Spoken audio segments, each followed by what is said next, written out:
And we are live. Welcome to the NBA Deeper Dive, Friday, January 2nd, 2026. 7-game slate on DraftKings. FanDuel's got the full bag. Lots of stuff going on this slate. We've gotten a ton of news already. We've got some heavy chalk to break down, which we will get to pretty early. So hit the like button, subscribe to the channel, hit the notification bell so you know when everything goes live. Follow us both on Twitter, at Josh Engleman, at DK__DFS. What's going on, brother? Yeah, doing pretty well. This is an interesting slate. We do have a lot of chalk at the top end, but I think there's some interesting contrarian plays as well. So definitely excited to break it down with you. We've got some weirdness tonight that we're going to get to. Game number 2 that we get to will be a whole bundle of fun. Game number 1, maybe a little bit less so. Tons to talk about. Plenty of time to do so. So buckle up, everybody. Get ready. For the next hour, we will be here.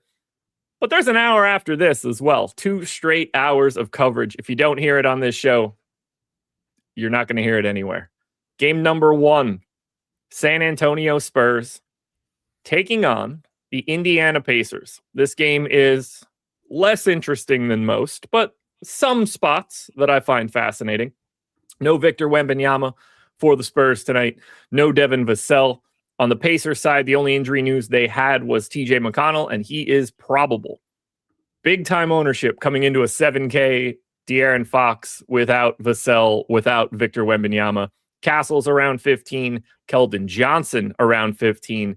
Everybody else in this game is 10% or lower. I think the obvious spot to start is De'Aaron Fox, and I liked him quite a bit this morning.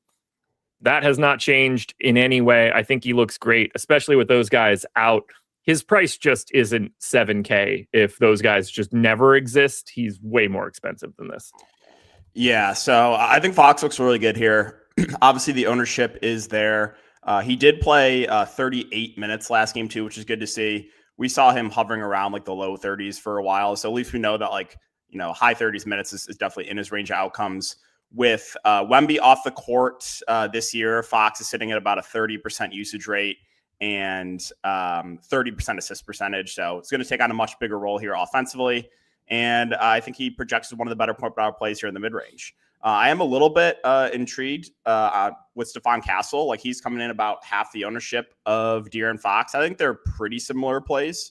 So if we're looking at Stephon Castle's rates without Wemby, he's got about a 32% usage rate and about a 39% assist percentage. So if the ownership holds, I might slightly prefer Castle factoring that ownership. But I think both these guards look really good. Matchup is solid against the Pacers. And again, there's just a ton of usage to go around here with Wemby off the court. So those two look great.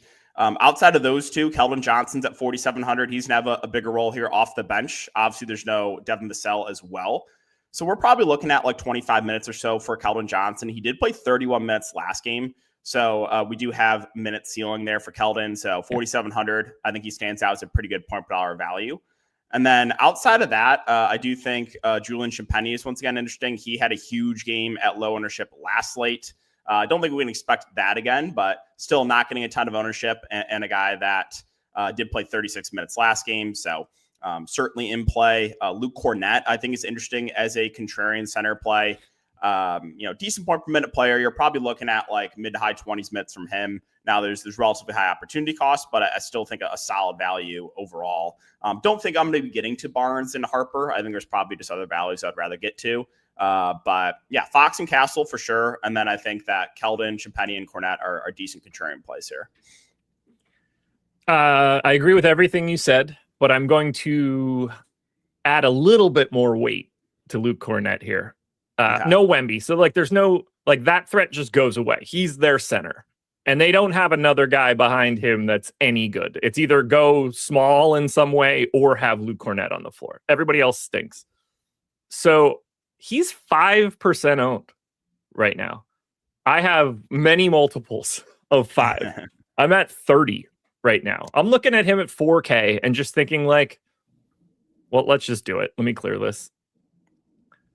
Day'Ron Sharpe is 3,700 in center only. We're going to get to Day'Ron Sharpe in a bit. 80% ownership, 80% optimal, like on a completely different planet on a fantasy point per minute rate perspective. 80-5 is just bonkers to me. I'd rather just have some more Luke Cornett. Like he's not beating him like that every single time, and not nearly to that ratio in my eyes. It's not that I don't like Sharp. I have a ton of Sharp, but I would like to get to a bit of Luke Cornett, especially in this matchup against the Pacers, who don't have a single good center on their team. I like Jay Huff, but like Jay Huff should be a backup, and he's already losing minutes. I'm fascinated by Luke Cornett in this spot. Yeah, I like that shout out a lot, especially the pivot off of Sharp. Like, I think Sharp's obviously the more optimal play there, but when you factor in that ownership, yeah, like Cornett is someone that I would like to be overweight to as well. And like, I love targeting bigs against this Pacers front court. So it's a really good matchup here for Cornett. Like you said, kind of unclear of where they're going to go behind him. Maybe some Kellyo, maybe some Sohan, maybe some small ball Carter Bryant. Don't think I'm going to mess with that. But yeah, I think Cornett is definitely going a little bit overlooked here. With just on the slate overall. I would ask you if the Pacers are going overlooked, but I don't think that they are. These guys have just been themselves. But there's one Pacer that I think we absolutely have to have a conversation about, and that's $5,200 small forward Aaron Nesmith, who got boatloads of minutes last time out. Now, I don't necessarily expect that, but to know that that is viable, like his price isn't ideal for where we're at right now, but it's a small forward position that's always weird about filling. It's not the most easy position. And he is just completely unowned. I'm intrigued by him based on his minutes last time out. Yeah, I think I was going to start with Naismith as well. Right now, not getting much ownership at all. Now, he's not the best fantasy point per minute player, about 0.9 fantasy point per minute player, but you mentioned the minutes. So he didn't start last game, but he started the second half, and he played a ton in the second half. He ended up playing about 32 minutes overall, and so I'm pretty sure he's going to get the start here. And I think you could very easily see him play over 30 minutes tonight. So I think he's kind of interesting as a contrarian play there at basically no ownership. The rest of the team, McConnell upgraded to probable. If he was out, I would have a little more interest in Nembhard, who tends to get extended a bit when McConnell is out. But, you know, guys like Nembhard and Siakam around 10%, I think are fine plays, 6,300 and 7,900. Not a ton to add there. Matherin's always someone you can get to in tournaments. He's been a little bit up and down, but does have guard forward eligibility. But yeah, I think Naismith's going a little bit overlooked on the slate right now, only projecting for 2%. I can get this one out of the way pretty quick. Super chat. GP from Jacob. GPP on DraftKings. Cornett and Sharp in the same lineup? Yeah, sure. Yeah. Why not? Mm-hmm. They have no tie to each other. And I probably have a bundle of it, given the amount of Sharp I have and given the amount of Luke Cornett that I have. I really don't have anything else here for Indy, though.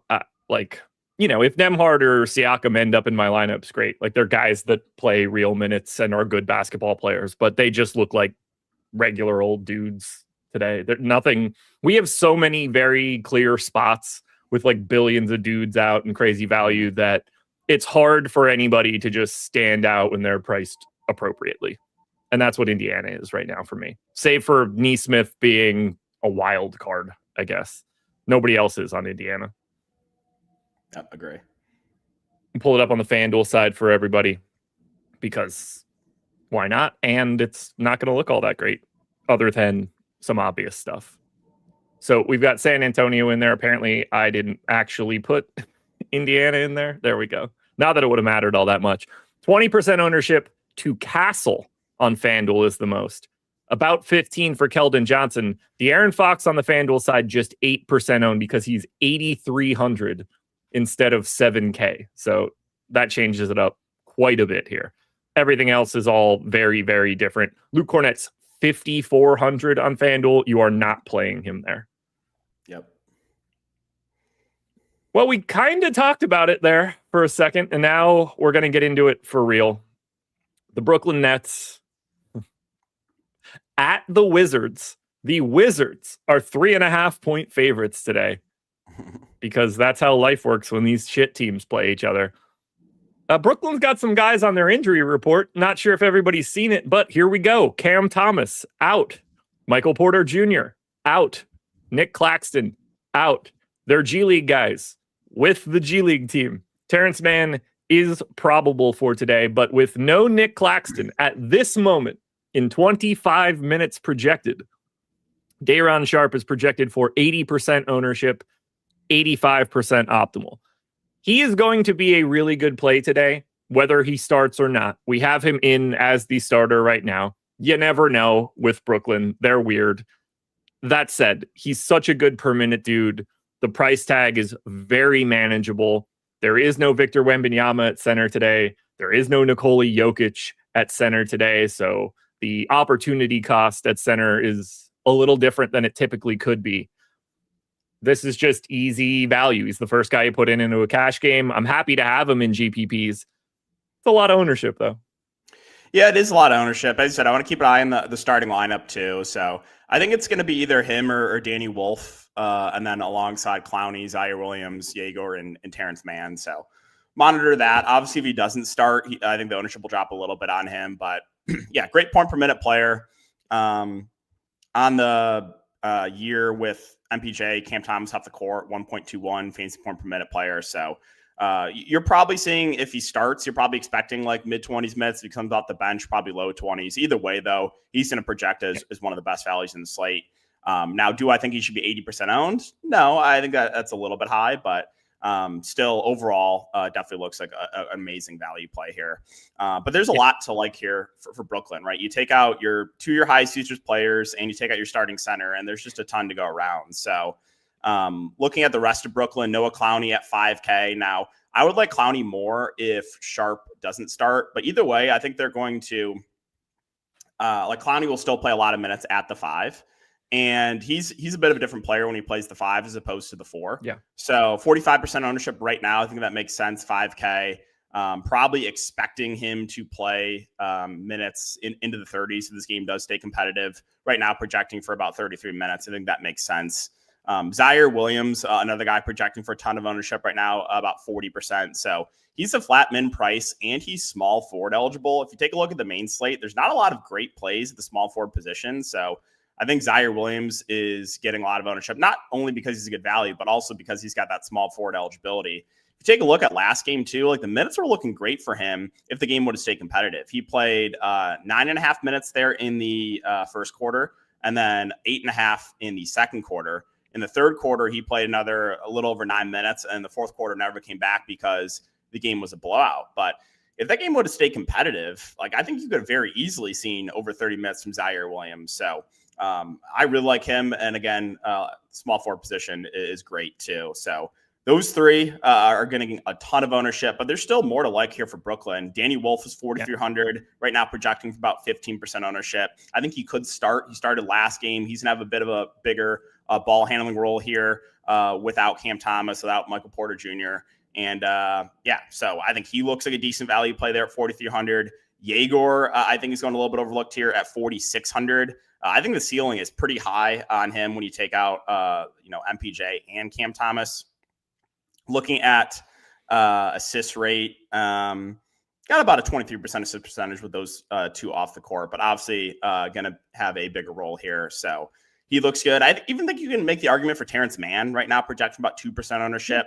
If you take a look at the last 5 games, Terrence Mann's actually leading the team about 10 potential assists per game. So he still has a decent role for this team as well. So overall, I know it's gross, but I think you're going to have to get some Brooklyn Nets exposure. No disagreements for the Sharpe thoughts. Zaire Williams is actually the guy I have the most of for Brooklyn right now, and I'm totally cool with that. He's the flat min small forward, power forward. I know he's not the best per minute guy in the world, but like he's 3K, so cool with me. I have a ton of Danny Wolf, 4,300 power forward center. I don't want him to start. Like I would like the rotation to be Sharpe starting and this ownership to maintain. I've got 40% of Danny Wolf right now. The fact that you could slot him in a power forward is helpful. Good enough per minute, dude, with fantasy point per minute. To me, that's the dude that I like the most relative to ownership. I think the Igor Demon is probably a close second. I have a little bit less of him. I think, I've just got a couple other point guard options today, but Wolf is the dude I have my eye on right now. Assuming this all holds up the same way. I'm nervous about Clowney the most. I don't know if it's just because he's already 5K and that's just becoming like how much growth does he really get from those guys being out? And I start to think like it's probably not as much as it seems. And then I realize that they're playing the Wizard, and it's like, oh, it probably doesn't matter. Those guys blow. So I'm, just shy of the field on Clowney, but he's a real difficult dude to get away from. I like the man shout, 4K shooting guard, just going. It feels a lot like Utah yesterday, where it's like he shouldn't be 2% owned because they only have so many dudes, and some of these guys really don't step on the floor all that frequently. When man does, no matter what. Like I look at Terrence Mann, obviously like a much better version of what Cody Williams was yesterday, where it was just like, look, he blows, but he shouldn't be 1% on a day where like they don't have bodies and he's going to be out there. And that's kind of how I feel about some of these guys at the bottom, whether it's like, do I trust Tyrese Martin or Nolan Traore or Jalen Wilson or Drake Powell? No, but like they're all 3K dudes playing in a game against the Wizards when anybody can get the playing time. I find that interesting if you're playing like 150 max and you're trying to fire off some like contrarian options.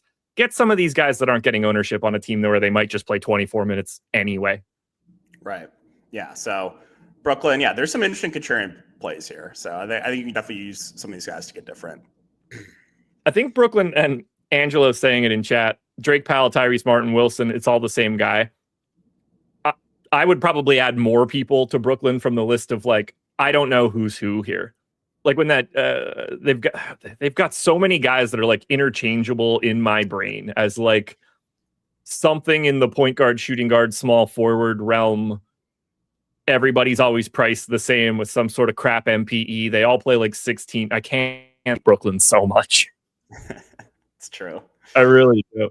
But yeah, Zaire Williams, big stand. Danny Wolf, big stand. Sharp is what it is. But then there's Washington. Because these guys are unowned. Tristan Vukcevic doesn't matter. Keyshawn George still out. The highest owned guy for the Wizards right now is 7% to Alex Sarr. If I'm going to have this much Brooklyn, I would like to have some Washington as well. There's no reason this game shouldn't be ultra competitive. It's a 3-point line. They both stink. Do you like pieces of Washington? Yeah, so I'm going to start with, might be my favorite GPP play of the slate. That's Alex Sarr. I'm surprised he's not getting more love right now. Right now, only projecting for a little above 5% ownership. But I just take a look at this matchup, and like he's going to be going up against like Day'Ron Sharpe or Noah Clowney. Like he should be able to feast here. The price has come down on Sarr too. And last game, he played 28 minutes. So the minutes have slowly been climbing on Sarr. For most of the season with the Wizards too, you had to worry about, will this game stay competitive? Will he get full minutes? Well, this is a game that obviously should stay competitive. And I think you could very easily see around 30 minutes from Alex Sarr. He's about a 1.3 fantasy point per minute player on the year.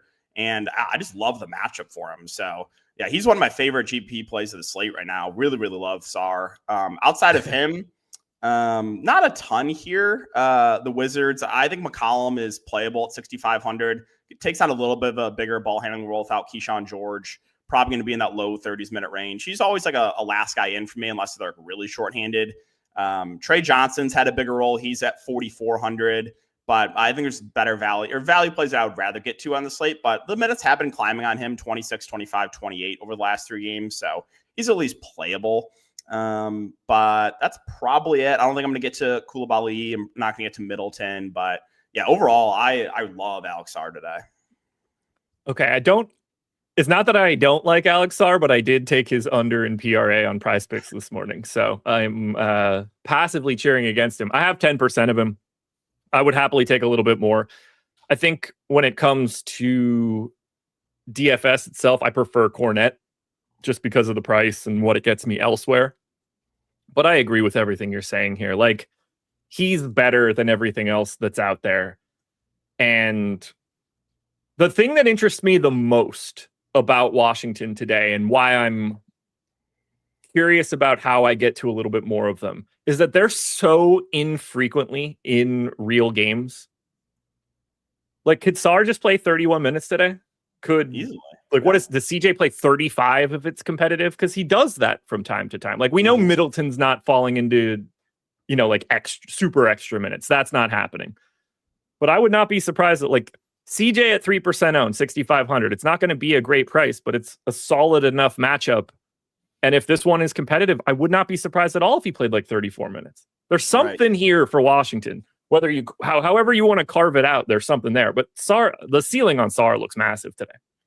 Agree. Yeah. You remember that stretch of games? It was like a month ago or so where the Wizards just like randomly ran like a very tight rotation. They did that for like 3-4 games, and then it was back to a normal rotation. Like they could randomly just do that today. Who knows?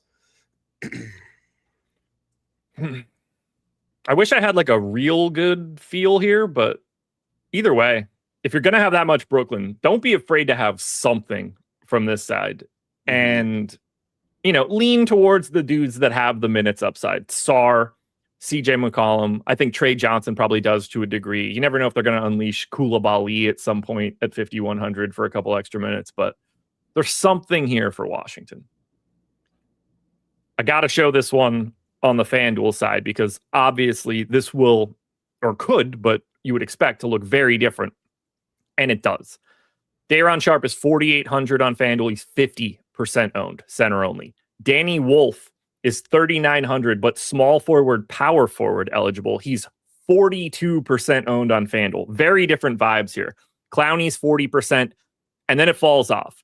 15 to Zaire Williams, 15 to Sarr, 10 for CJ McCollum. The value just isn't the same. You've got so many of these guys, super low salary DraftKings. They're all in like the low fours on FanDuel, and we have other places on FanDuel that are providing significantly more value than Brooklyn is right now, which we will get to eventually. Anything else for that game? No, I think I'm ready to move on. All righty. First two 7 o'clock games done. We move to 7:30. Just a sad game. It was a very sad game. Denver Nuggets, 2 touchdown dogs against Cleveland, 240 total.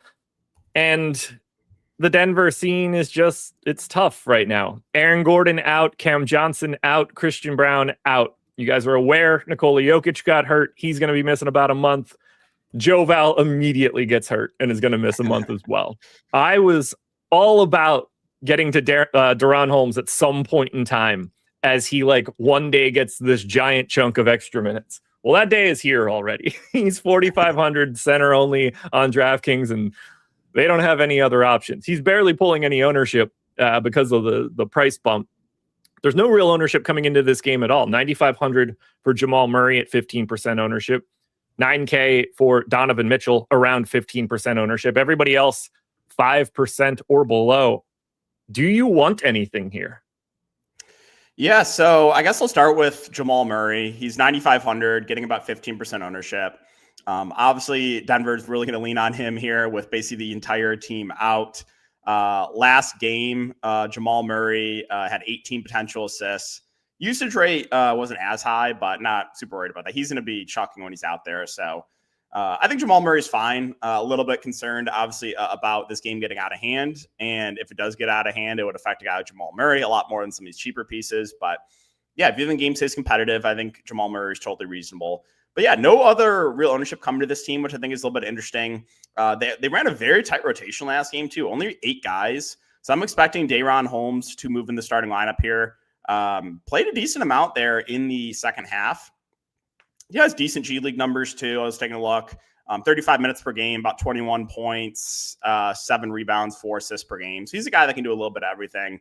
There was a comment about how conditioning, he was like a little bit tired from the game, the most recent game, just because like the NBA game is a little bit different than the G League. But still, I think Day'Ron Holmes is a guy that you can look to as a way to get different for value. Probably most likely going to play mid-20s minutes, but I think he has 30-plus minutes for sure in his range of outcomes. And I think he's a decent contrarian play here. Right now, only projecting for about 3% ownership. You saw Jalen Pickett get the start last game. Pickett played 28 minutes. The issue with Pickett is not the best point per minute player, especially playing alongside Jamal Murray. So probably not going to go there. Looking at the rest of the team, Watson's up to 6,100. Obviously, he's going to have a bigger role too. He led the team with a 29% usage rate. It's just the price point is the issue, I think, with Peyton Watson. If he was in like the 5K range, I'd have some more interest there. Bruce Brown, Tim Hardaway Jr., I think are playable. Those guys coming in around 2% as well. I'm not going to get to Spencer Jones, but expecting another pretty tight rotation here. I think you'll probably see a little bit of Julian Strawther. He didn't play last game. I think you will see some Zeke Naji as well, backing up Day'Ron Holmes. But this is most likely a spot where Denver gets destroyed, but you never know. So I got about 30% of Donovan Mitchell right now. There's just so much savings out there that there's just going to be some higher price guys that I'm taking a stand on. Right now, Mitchell is one of those guys. The other stand that I have is Jalen Pickett at 3,500. Again, 4% owned. Like, we have so many dudes pulling massive ownership in some of these situations. If he maintains his spot in the starting lineup, cool. Could he close in the blowout? I maybe. It's not a no for me right now. They don't exactly have a ton of bodies in there. I wouldn't be surprised if he doesn't start. I would not be surprised if they move Tim Hardaway Jr. back into the starting lineup. My hypothesis here is that they moved Hardaway because of Joval. And they were like, all right, we've got Murray and Joval as these creators. We have nobody else of value anywhere else. So you bring Hardaway off the bench to help the stagger of Murray. Well, now Joval is out as like an actual offensive source. And now it's Holmes, who doesn't really have the chops for it. Do they bring Hardaway back in and think our only chance is to have two creators out there for as much time as we possibly can? That would not shock me if it happens. Yeah, I think that's certainly possible. Just because, you need more offense in the starting lineup now with JV out. So, yeah, I think him starting is definitely on the table. Not to mention, I think they would probably rather have a backcourt of Murray, Tim Hardaway Jr. than Murray Pickett against Garland and Mitchell.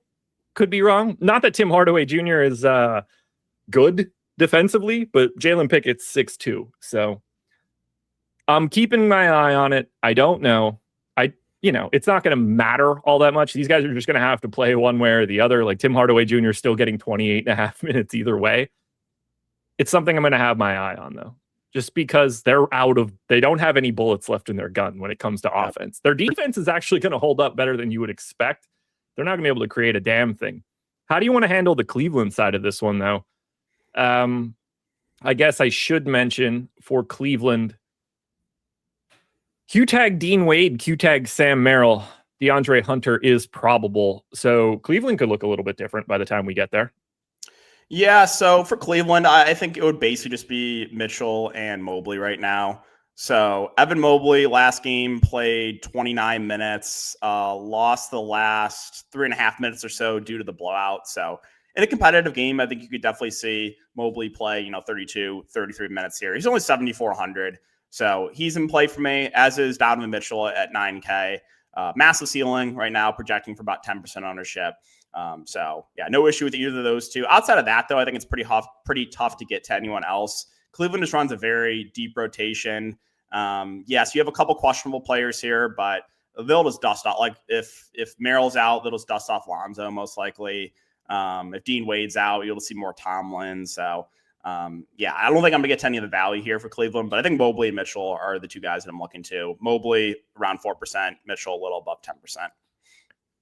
I'll tell you what, before this season started, I did not think there was a scenario where Lonzo Ball was healthy and then got removed from the Cleveland rotation for being dog shit. He's been so bad. That breaks my heart, man. I wish he could have been healthy. Like, he's going to get lost in conversation as the years go by. But, like, he was good. Able to shoot the three, able to defend well when he was healthy. Just a shame. Big fan. I don't have anything else for this game. This Denver situation's a bummer, man. Yeah, they just they've had awful luck with injuries, but it is sad for Lonzo because I was a big Lonzo fan too. So if we're lucky, the Jokic injury. If we're really lucky, Jokic plays like 63 games and they get rid of that stupid shit before next season, because it should have never existed. And I hope that Jokic doing it ends up being the fix for it. I don't know if it will be, though. The 65 game minimum or whatever. Yeah, there's nothing stupider than that. If you're willing to allow people to vote on these things, allow them to have the ability to use context in certain situations. I don't understand why it ever existed, especially with the fact that all NBA designations are tied to your money. God, it's so insane. Hate it so much. Dude, that was a half hour done in... It felt like it took 2 seconds for us to get to this point. So we will keep it moving to Atlanta and New York. Knicks are 6.5 point favorites at home, 242 total. No Trae Young for Atlanta for this one. No Josh Hart, no Landry Shamet. We aren't going to have a ton to say about this one right now with confidence because this might look quite different by the time we get to lock. Karl Anthony Towns and Mitchell Robinson are both questionable today. As of now, we've got 45% ownership coming into Jalen Johnson. Can't say I disagree with that. 15 for Jalen Brunson. Nobody else above 10, but the exposures in this game are live to change pretty dramatically if we get some of this news. Let's just start with Jalen Johnson. I'm assuming you have no issue whatsoever with Jalen Johnson today. Yeah, no issue with Jalen Johnson. Projects as one of the best point per dollar spend ups on the slate. Trae Young off the court, 27% usage rate, and 35% assist percentage. A guy that can go get you a triple-double any single night. So, and going to play, close to 40 minutes in a competitive game. So absolutely no issue there with Jalen Johnson and the ownership. But he's the only one getting any love right now for Atlanta. You do have Porzingis back. I expect him to play limited minutes off the bench, so don't think I can get to him. And I'm probably not going to get to Okongwu either. You didn't see any overlap for those two last game, just something to note there. But I do think that Dyson Daniels and Nickeil Alexander-Walker at no ownership are a little bit interesting. 6,600 for Dyson Daniels, 6,900 for Nickeil Alexander-Walker. Atlanta is a team that, when they're missing a guy or two, they run it pretty tight. Like I'm expecting 8-9 man rotation here. And I think both Dyson and Nickeil could play mid-30s minutes here. So you saw Dyson almost have a triple-double last game. He has a bigger ball-handling role here without Trae Young. So I think those two are interesting contrarian plays here in the mid-range with, for the most part, this slate kind of setting up for a bit more of a stars and scrubs build. But outside of those two, I'm not going to get to Ricochet. I'm not going to mess with the value on the Atlanta side. On the New York side, as you mentioned, we have two big Q tags here with the front court, with Karl Anthony Towns and with Mitchell Robinson. Karl Anthony Towns was a midday downgrade. So, anyone that's a midday downgrade, I usually slightly lean that they're out. And if he's out and Mitchell Robinson is in, then I think Mitchell Robinson becomes playable. We've seen Mitchell Robinson in starts play mid-20s minutes. He's played 26 minutes on the 23rd, played 26 minutes on the 19th. So I think he would at least be in play there if Cat is out. If they're both out, then we're probably looking at Huck Porty and Yabusele playing a majority of the center minutes. And unfortunately, I think you would have to consider those guys. We'll keep an eye on that news.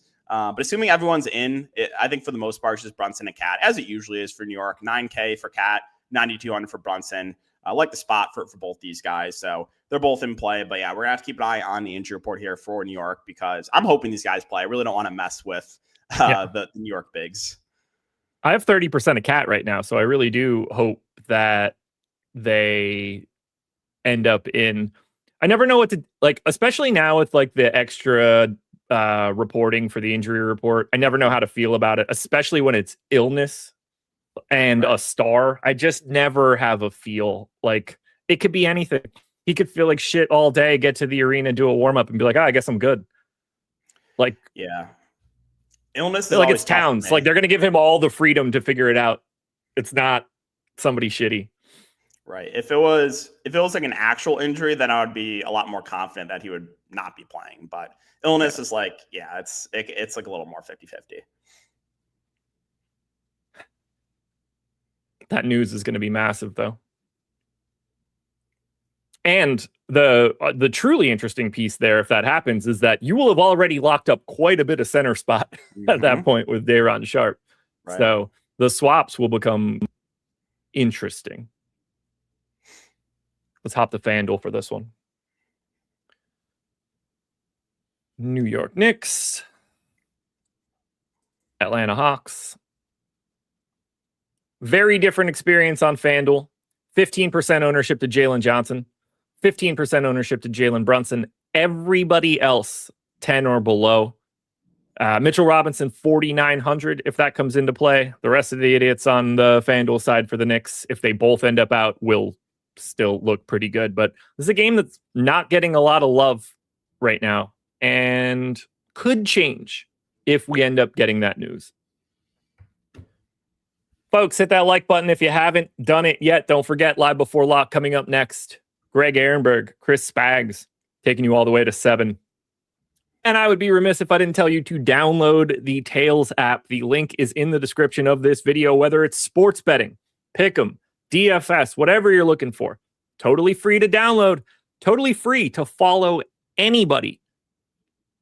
Very simple. Follow me, follow DK, follow the rest of the people that you know at Stochastic. Find some other people that are dropping some gems and hoping to get some money. Maybe they have a package you could subscribe to, like DK does.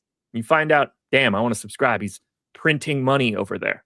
So you subscribe. But you don't have to do any of that if you don't want to. This is a totally free product on the surface.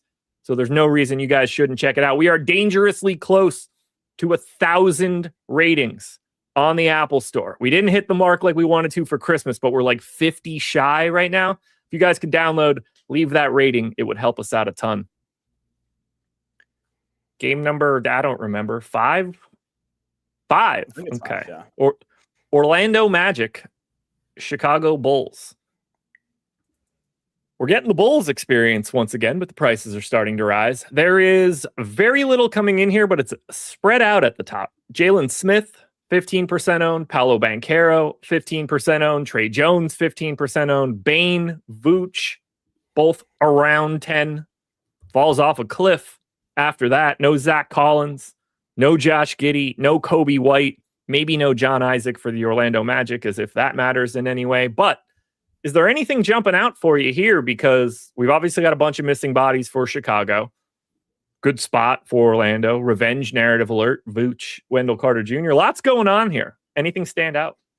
Yeah, so I'll start with Orlando side. Right now, looking at ownership, you got Paolo and Bane, basically the only two guys getting love.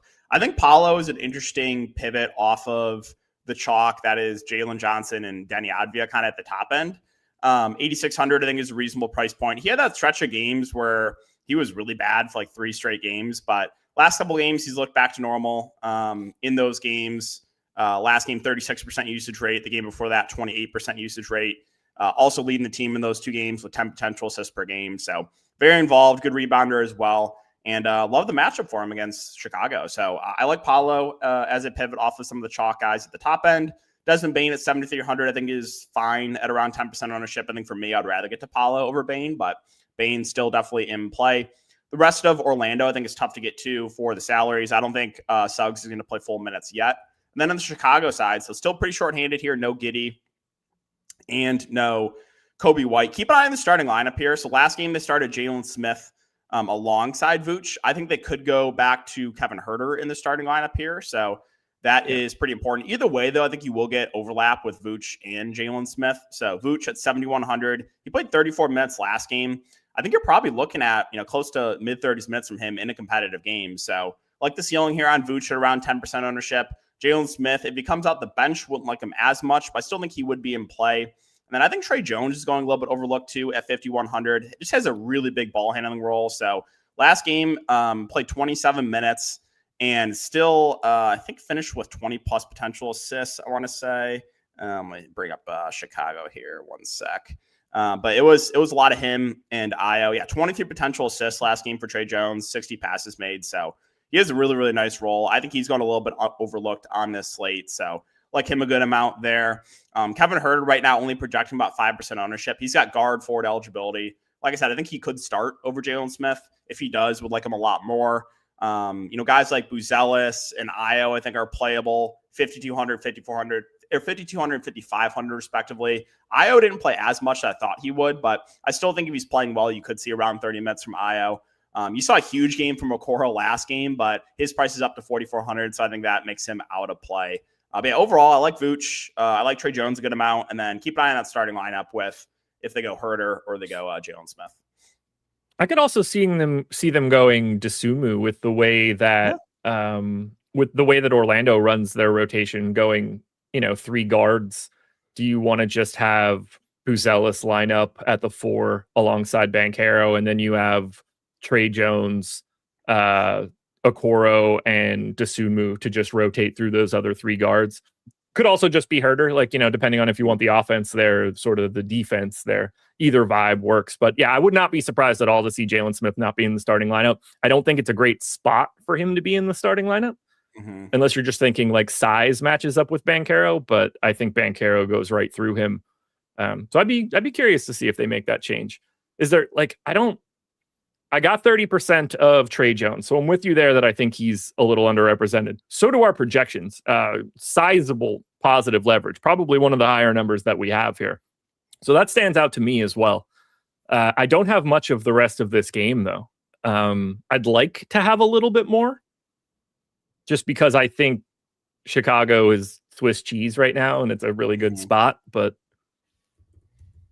although, to be fair, this was something I looked at on the strategy show. Somebody asked this morning, how much better does the Bulls defense get because Giddey and Kobe White aren't on the floor? And I was like, well, in my mind, it's probably not all that much, because your defense is really going to be based on your bigs, and those bigs are still out there. So like in the regular season, I don't think it's going to matter as much. So I pulled it up, and with them both off, they basically have the exact same defenses when they're in. It's like a half-point difference, but the offense is like 12 points worse. I was like, yeah, that's the problem. They're not going to be able to do a damn thing offensively. But yeah, like Vooch is still out there manning the helm. He's not going to be good defensively, whether they have good point guard defense or not. It's just not that great of a game. Pull it up on FanDuel for everybody. Boom. And if you don't think it's that great of a game on DraftKings, it's less of a good game on FanDuel. Desmond Bane barely sneaks over 10% ownership. Trey Jones is 6,200 there, so that sort of value is long gone. There's just not a priority here. So keep your eyes on the starting lineup. Maybe that shakes something free, but I don't think that's going to be happening on the FanDuel side for this one. We've got 2 to go on the DraftKings side. Charlotte Hornets, Milwaukee Bucks is the next one up. I never remember what the Charlotte abbreviation is. It's so insane. I'm so used to typing CHO. Thank you for nothing. Basketball reference. Still no Mason Plumlee. Still no Ryan Kalkbrenner. Q-tag Moussa Diabate. We'll get there. The Bucks are just the Bucks. Now, there's no ownership coming in right now. Giannis is 10. LaMelo is 10. Everybody else is a number that doesn't really matter. Let's start with the hypothetical, though. What the hell do we do here if Moussa Diabate ends up out? How much Tijan Salon can one person play? Yeah, so the Diabate news is pretty important. If he doesn't play, you're going to get Salon and PJ Hall playing a lot more. But if Diabate does play, I actually think he's a pretty good play right now at current ownership. So he's only projecting for about 4% ownership. He got banged up last game. He still ended up playing the rest of the game, but he lost minutes there in the second half. In the first half, he played a ton. He played 9 minutes in the first quarter and 11 minutes in the second quarter. So he played 20 minutes in the first half of that game. Yeah. And then again, got a little bit banged up there with the wrist injury. But I think if he plays, Diabate is a pretty interesting play at about 4% ownership. So I like him a good amount. Again, if he misses, you're going to see a lot more of PJ Hall and Salon. Those guys would be in play for sure. This is a late game too, and a lot of the field is going to have their value locked up early with Brooklyn. So you could get pretty low ownership on some of these guys if Diabate does get ruled out. So that's definitely something to keep an eye on there for sure. Outside of the front court for Charlotte, LaMelo Ball is 8,100. Probably going to see close to 30 minutes, projecting for about 10% ownership. And I think that makes sense. Ceiling is still there for LaMelo in about 30 minutes. We've seen some big games from him. We saw him go for almost 50 last game. So I think he's a totally reasonable play at that ownership. I do think it's a little bit tough to get to the rest of the team, that being Brandon Miller, Bridges, Knipple. When they're fully healthy, especially these price points, the 7K for Miller, 65 for Khan, 7,500 for Miles Bridges. I think it's tough to make the argument for those guys. But yeah, the Diabate news is big, and this is a late game, and we may or may not get this news until a lot of these games start. I like the Diabate shout. I just think there's going to be a few Diabates today. A center that's not getting nearly enough ownership because Day'Ron Sharpe has 80% of center ownership. So I'm right there with you. I would if I had him and not Cornet, cool. Like I think you're just going to have versions of that. There's one guy I have a decent chunk of in this entire game, and it's the one guy you'd want the most. I have 30% of Giannis. He's like super easy to get to, and he plays Charlotte. And it's not like I like Moussa Diabate, but he's not a real center. Like, you know, he is miscast for what he has to do here. There's not exactly a lot of size backing it up. I'm going to hope that Giannis beats the brakes off of him here. And at some point in time, I feel like he's going to get a couple extra minutes, right? Yeah, so he played 28 minutes last game. I think you could very easily see him play over 30 minutes today. In their most recent game, he had a 49% usage rate. So he's not playing as many minutes, but he's being like super, super aggressive, like more aggressive than usual when he's on the court. So I like the Giannis shot here. I think he has a very high ceiling in this matchup and only getting about 10% ownership. So maybe this is the game where you see 32, 33 minutes from Giannis. So yeah, love the upside for him there. Outside of Giannis, there's not a ton from Milwaukee. I think the two guards are at least playable, Kevin Porter Jr. and Ryan Rollins, more so because the minutes. Like Milwaukee ran a very tight rotation, 9 guys. You saw Ryan Rollins play 39 minutes, Kevin Porter Jr. play 39 minutes. So those guys are at least in play just because of the amount of minutes that they're playing. But I'm not going to get to anything else for Milwaukee. And then just something to note, like Giannis was a midday downgrade to probable. We've seen the Bucks. We've seen this happen before where like he ends up getting ruled out after that. It's happened once or twice. Not saying that super confident that he's not going to play, but I think, you know, maybe about 10% chance or so, 10, 15% chance that Giannis doesn't play. And this is a later game too. And if he gets ruled out like late, like that would just cause a ton of chaos. Yeah, not a ton of swaps going that direction. By the way, while you were talking, Mitchell Robinson out for today. Towns, game time decision, so no news. Okay, well, hopefully Cat plays. I really don't want to deal with that Knicks value. Yep, I'm with you.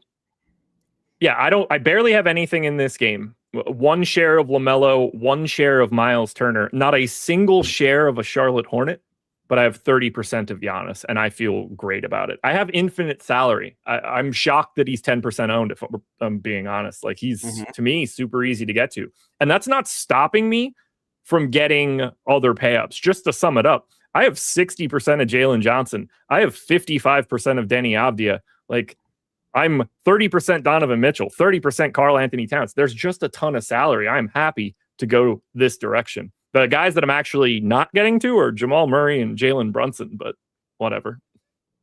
Can't play everybody. Let's check the FanDuel side of this one before we get to the final game on the DraftKings side.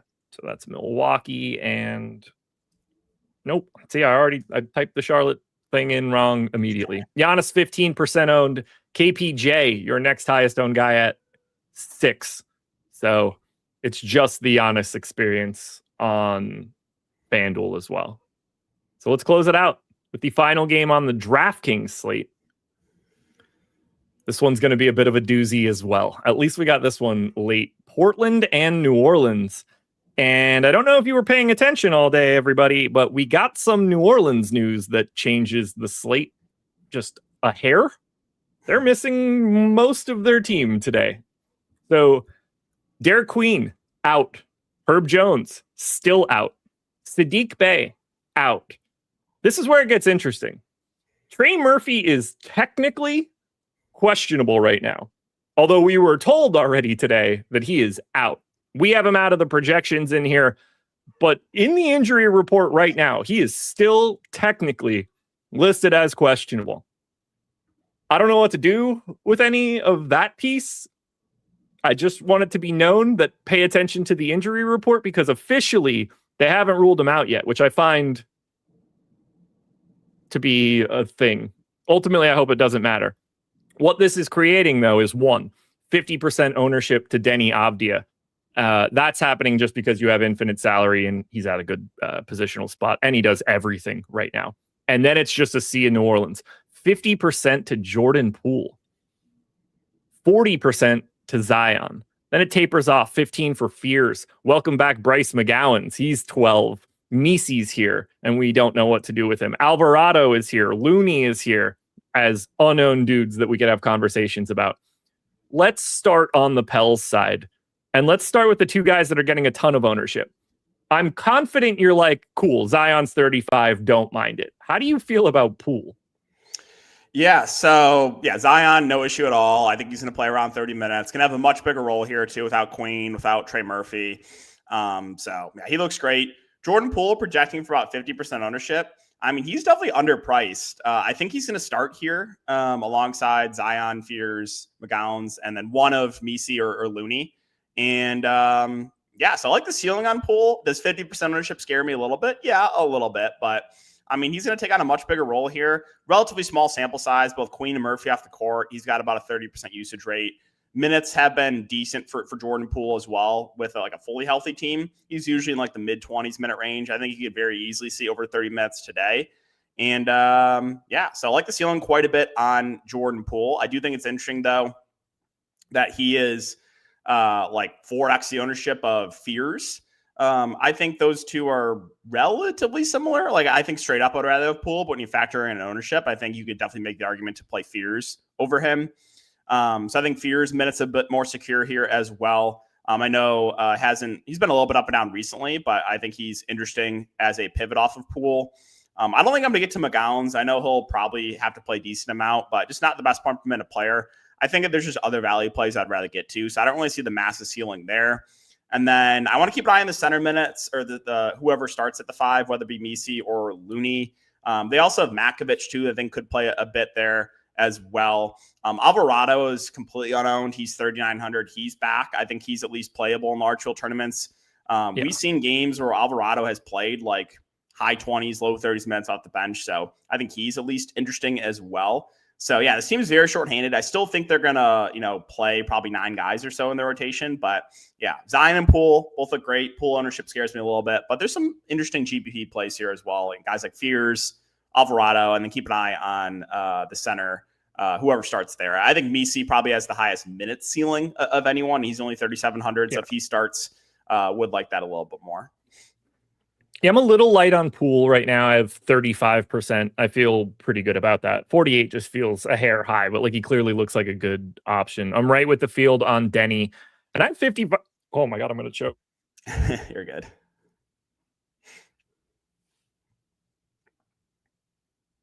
I got the mute in at least. Barely. I have 55% of Zion as well. 7,500. Slowly but surely getting more healthy.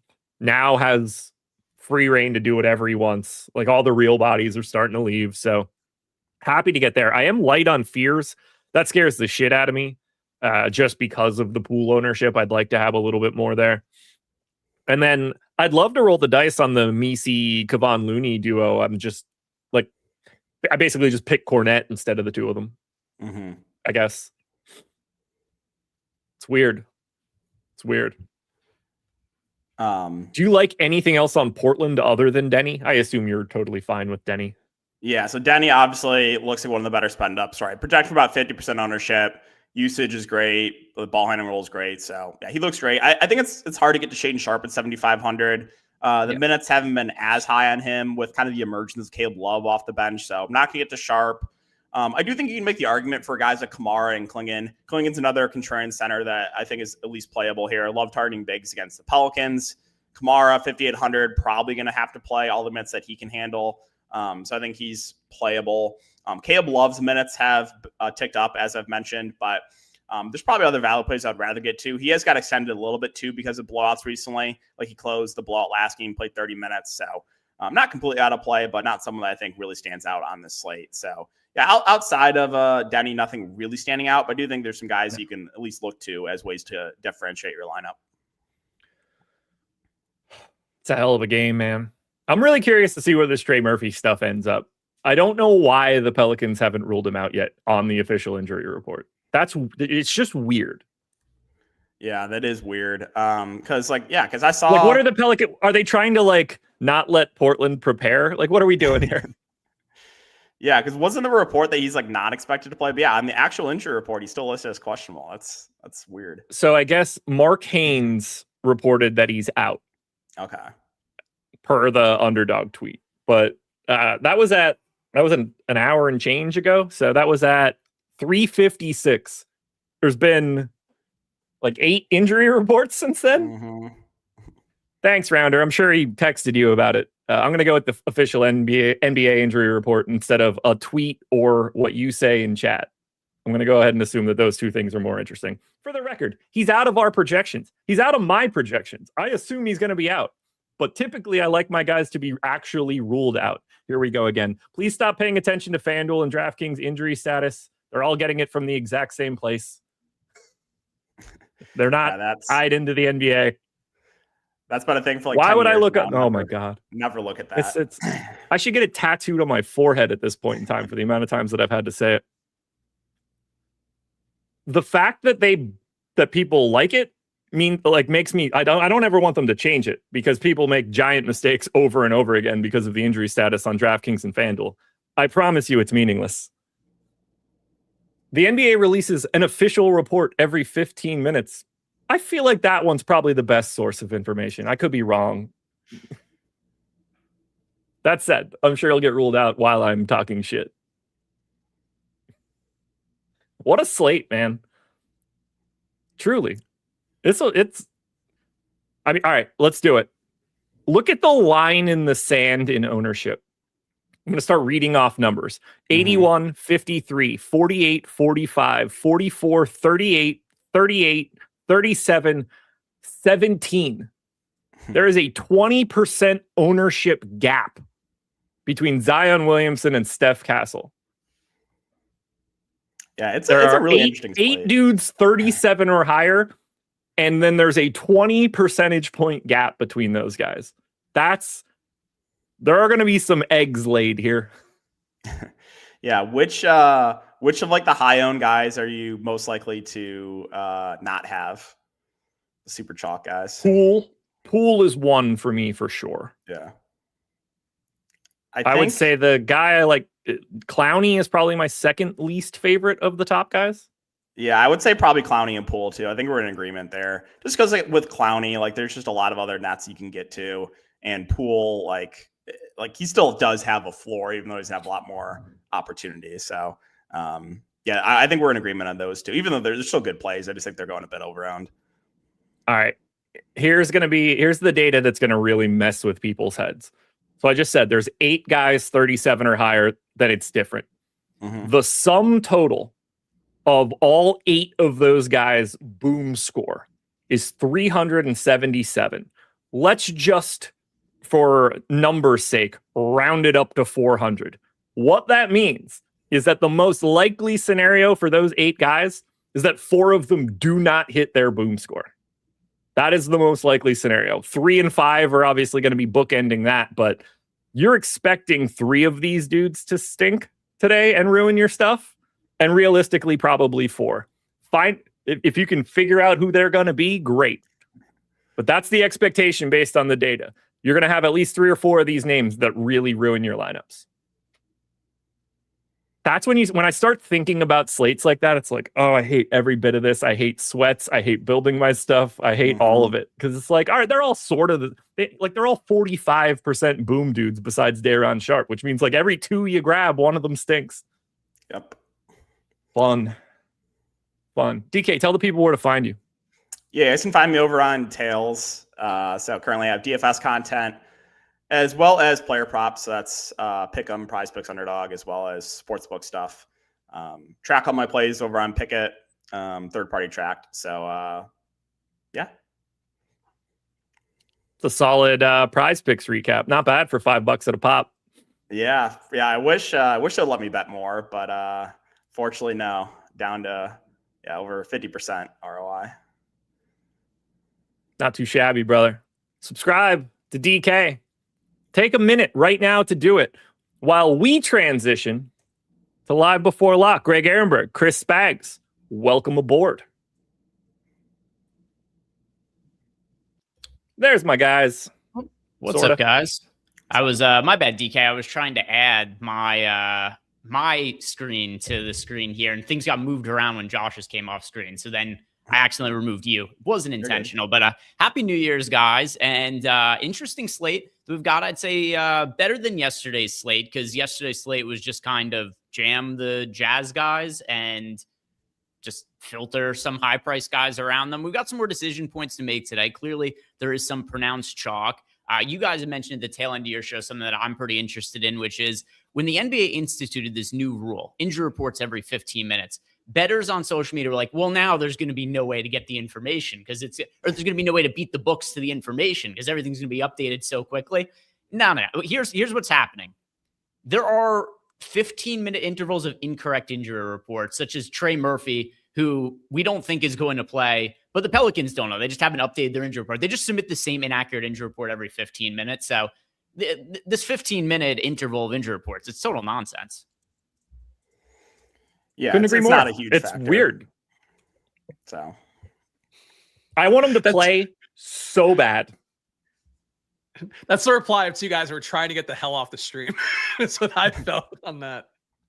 Well, you guys are free to leave. You can head out. Spags and I've got it from here. Josh, DK, Happy New Year. See you guys later. All right, See you Monday. Bye, guys. Happy New Year. All right, Spags. They're out of here. It's our turn to take over. Guys, do us a favor. Like the video. Subscribe to the YouTube channel. If you got any questions for us as we go here, drop a message into Discord and tag me. I'm pulling it up on my phone right now, so I'll have that on one of my screens in front of me. And we've got a fun slate here, Spags. Unfortunately, Mitchell Robinson was ruled out a little while ago, as in like 15 minutes ago, because I liked some overs on Mitchell Robinson with the hopes that he was going to play and Karl-Anthony Towns is going to sit. Cat dealing with the illness, he is questionable. So officially, Trey Murphy is still questionable as well, although I'm very skeptical that he actually ends up playing. I think that is a false questionable tag, considering it's been reported that he is not going to play today. So Cat, he is the one key player who's questionable. Another one that's really important for today is Moussa Diabate, because, well, Diabate normally wouldn't matter all that much, but there's no Ryan Kalkbrenner. I don't know if Grant Williams still exists, but I haven't seen his name in forever. Mason Plumlee, he got hurt also, and he made a start when Kalkbrenner first went down. So we have a scenario here where this team, the Charlotte Hornets, which entered the season with 3.5 centers on the roster, depending on what you consider Grant Williams, they might all be out for today. And then as a result, you got all kinds of front court interest in the Charlotte Hornets. So I'm keeping a very close eye on Moussa Diabate for tonight's bags. Is there anything I missed there, or any kind of general thoughts you have on the slate before we start to get into the nitty gritty? No, I mean, I think you covered that pretty well. I think it's still one of those spots where even if Diabate were out, I mean, I'd be curious to see how the projections look, but I guess, for Tijan Salon, he'd probably be your biggest beneficiary minutes wise. He's power forward, so that wouldn't, compete with some of the chalk options we have at center. I mean, the fact we have a Day'Ron Sharpe slate, I feel like is a fun thing here. It's one of those things NBA DFS wise where to me, it feels like the IQ test part of where you are in NBA DFS, like how much do you play of this guy? And when you are with a stochastic sim, getting him, 97% of lineups, 95, 99, somewhere in that range, depending upon what your settings are. I think it's fun to play him. And this Nets team, like if they were playing OKC today, if they were playing anybody remotely good, you'd go, well, maybe we don't trust these guys, but they are so cheap and they're playing Washington. So it's like a really fun spot to see who the good chalk is, and kind of like the Jazz yesterday, but I think even more of a heightened free square version of things. Yeah, it is. It is interesting, the Nets front court situation here. The Nets, I don't know if this is just Super Mind Games tank move here, where it's like, hey, we can't play guys against the Wizards, who I don't want to say the Wizards are good, because that's certainly not the case, but I'm trying to put this as lightly as they've been more competitive over the last few weeks than they were earlier in the season at any other point last year. They have some interesting young players. So I think the Wizards' outlook is as good as it's looked in a really long time. They're still the Wizards, so there's a lot of fantasy value to be had against them. But I've enjoyed watching some of the Wizards games as of late. I like some of the upside of Keyshawn George and Alex Sarr. I saw CJ McCollum on a podcast recently. He said, I think this team could be solid a few years from now. Obviously, it's not when he's going to be around, but yeah, the Wizards present interesting matchup here against the Nets, who are pulling a ton of ownership. You guys will see here that we've got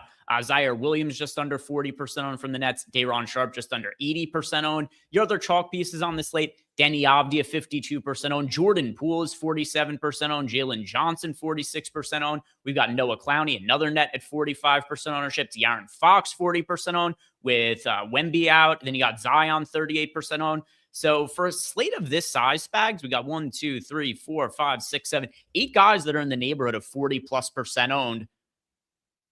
Are you considering this to be a slate to try to find a couple more contrarian pieces than you normally would when the $8 on DraftKings really top heavy and we've got this much consolidated ownership? Yeah, I mean, I think it's definitely a bit of a balance where, if you are playing Day'Ron Sharpe, you're playing Zaire Williams, you're playing a lot of the guys just listed. It does seem like a very samey kind of construction, but like if you do have Day'Ron Sharpe, I mean, for me, I have Noah Clowney a little bit more highly projected. That's not going to make me terribly unique. But that is at least a piece that'll be a little bit under half the field's ownership. So I'm getting him in a lot of lineups, feeling okay about that. I mean, the Sharpe, Clowney, Avdija, Jalen Johnson, De'Aaron Fox, Jordan Poole tier of ownership to me all feels pretty strong. There's a couple guys that I think, at lower ownership mixing in with them. Stephon Castle, I think, is a similar range of outcomes to De'Aaron Fox, a lot less ownership on him. Danny Wolf, I'm not sure that I'm buying. He'll hold at 14% or so owned, but if he's less owned than Day'Ron Sharpe, he is either a way to cut that ownership product for Sharpe or pivot off them if you wanted to try to do that. I'm hoping sort of that I could play the chalk and get away with a couple of the guys 10 to 20% owned, but it's really concentrated field today. So certainly if you were to try to make a case against one of these guys, I guess, it would make you more unique for it for sure. And here's the FanDuel ownership, which includes the late games as well. Don't want to forget about the FanDuel side of things. The ownership is going to look a little bit different over there because of the extra games being included. And Danny Wolf, who his price oddly went down on FanDuel from where it was yesterday. So he's $3,900. And it's funny, when you said you expect him to go up on DraftKings, I kind of expect him to go up on FanDuel as well, Spags, even though he's at 40% projected ownership, because to me, against the Wizards at $3,900, he looks like an insane value option. You've got Deni Avdija, Day'Ron Sharpe, Jordan Poole, Noah Clowney, Luka Doncic, Danny Wolf, Pat Spencer, Zion Williamson, all 36+% owned over on FanDuel. So there's your chalk on the FanDuel side of things. Now, one other thing I want to ask you about the ownership projections before we move on. I see we got some questions that are starting to come. If you were to get off of one of the really chalky pieces, who do you think is the one guy who's easiest for you to get away from, whether it be getting underweight to them in a large field tournament or not playing them in a single entry? I think the one I'm questioning the most is Zaire Williams, and it's tough because he's minimum salary, and I think the old DFS adage / rule of thumb would be that a minimum salary guy, NBA DFS with starter level minutes is usually not going to kill you. But I do think on this slate where we have enough values, you have enough ways to go. I worry that he gets a little bit overowned just because he makes it really easy to build a lineup as opposed to making it slightly harder on yourself, not playing the 3K minimum salary guy, getting a little bit different from that. But obviously, he's a 3K minimum salary guy, so that's not really the bravest stand. But honestly, like the rest of the chalk, I don't love Jordan Poole, but I'm getting him like right in half my lineups, dead with the field on that. It just seems like a slate where the chalk is appreciably better than the other guys around it. So other than Zaire, I really don't have a strong anti-stand on anybody. So to me, it's going to be Jalen Johnson just because I guess Deni Avdija falls into the same boat. I'll say Deni Avdija and Jalen Johnson just because whenever you have a lot of value options like this, it's just easy to pay up for guys. So you've got all of the ownership right now on the high end. It's being condensed into these couple of guys. So let's sort by salary. And you guys will see that of the high-priced guys here, well, in the fact that a shit ton of them are out, of the guys who are 9K and above, you've got 46% ownership to Jalen Johnson, 52% ownership to Deni Avdija, nobody more than 20% owned. So this didn't totally work out last night, Spags, but one thing I mentioned is Kawhi was pulling a ton of ownership, and there was other guys who were lower owned, and there was a couple of pivots I liked off of Kawhi. One of them was Tyrese Maxey. One of them was Jaylen Brown. Jaylen Brown, not so great. Tyrese Maxey was great. The thing is, you ended up needing both Kawhi and Tyrese Maxey. But for a slate like this, you've got Giannis, you've got Jamal Murray without Jokic, You've got Jalen Brunson potentially without Cat. And then you've also got Donovan Mitchell here with his upside. It's not to say that if cash games play Jalen Johnson and Denny Avdia, but for tournaments, I'm kind of inclined to go overweight to the field to Giannis. I'm inclined to go overweight to the field to Murray. Certainly Jalen Brunson if Cat ends up sitting. And then you're going to have yourself a scenario where if we told everybody 2 months ago, Giannis is going to be about the same price as Jalen Johnson and Denny Avdia, but they're going to be 5x his ownership, you'd be like, well, it must be a crazy minutes restriction or something for Giannis. It's just kind of how the season is. And it's a good matchup for Giannis, too, against the Charlotte Hornets. I just think it's easy to get overweight to some of these lower owned pay up guys.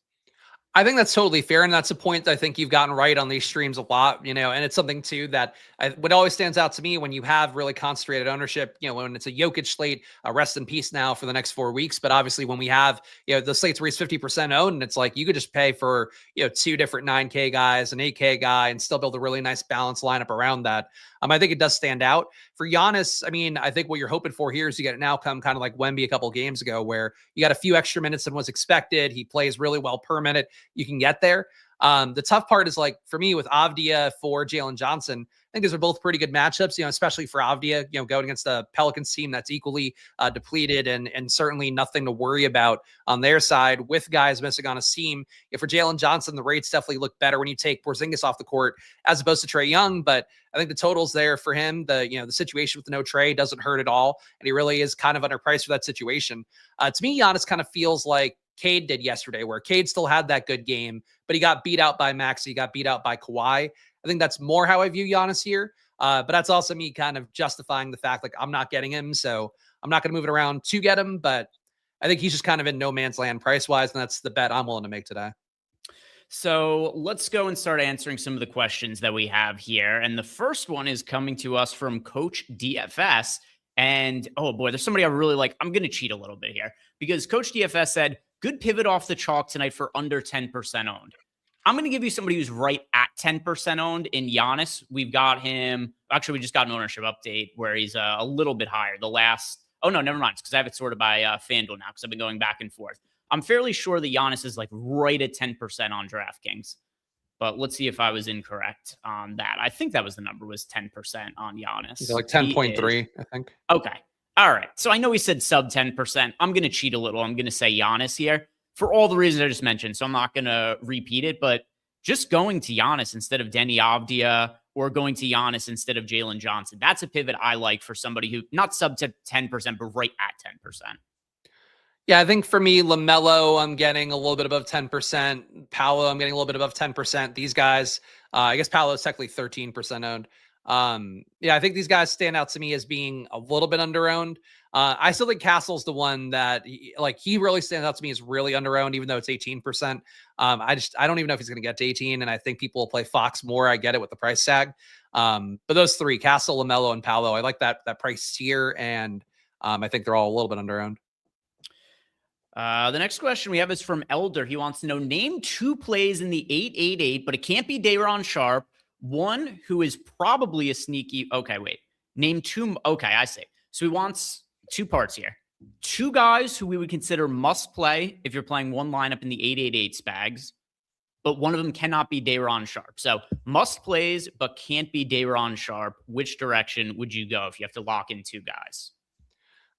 For me, and for that size tournament, I think I would skip the pay up options. It'd be Clowney and Fox for me. I think in case, you want to get a little more creative on your pay up sides, don't take the chalk, Denny Avdia, Jalen Johnson. I think Clowney and Fox both have good upside, both have a good projection on them at their salaries, and will allow you to get the guys you want alongside that. So those 2 and Sharp would probably be my first 3 in.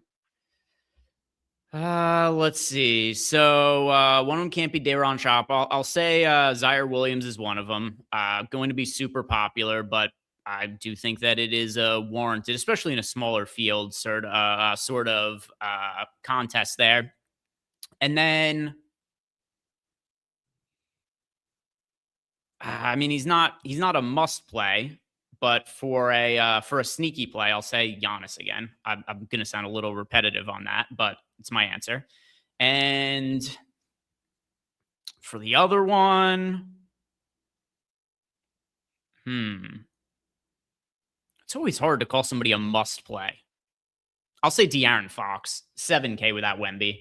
I'm overweight to the field to him. I think he's a good piece of chalk. And then, I had Giannis as my lower owned piece. We've got young Metro Boomin. Happy New Year's. Best players at each position. I know that for young Metro Boomin, he's typically asking for the FanDuel side of things. So let's go back and forth here, Spags. I've got some FanDuel lineups built out in front of me. I will give my favorite players at each position for FanDuel, and you go ahead and do it for the DraftKings side of things. So starting at point guard, here's somebody who's relevant to the FanDuel slate, but not to the DraftKings slate. Give me Pat Spencer at $3,800 at point guard. And the Warriors saying, you know what? We're not going to win this game against OKC in all likelihood. We ain't even going to try. We're leaving all of our veterans at home. So give me Pat Spencer at $3,800.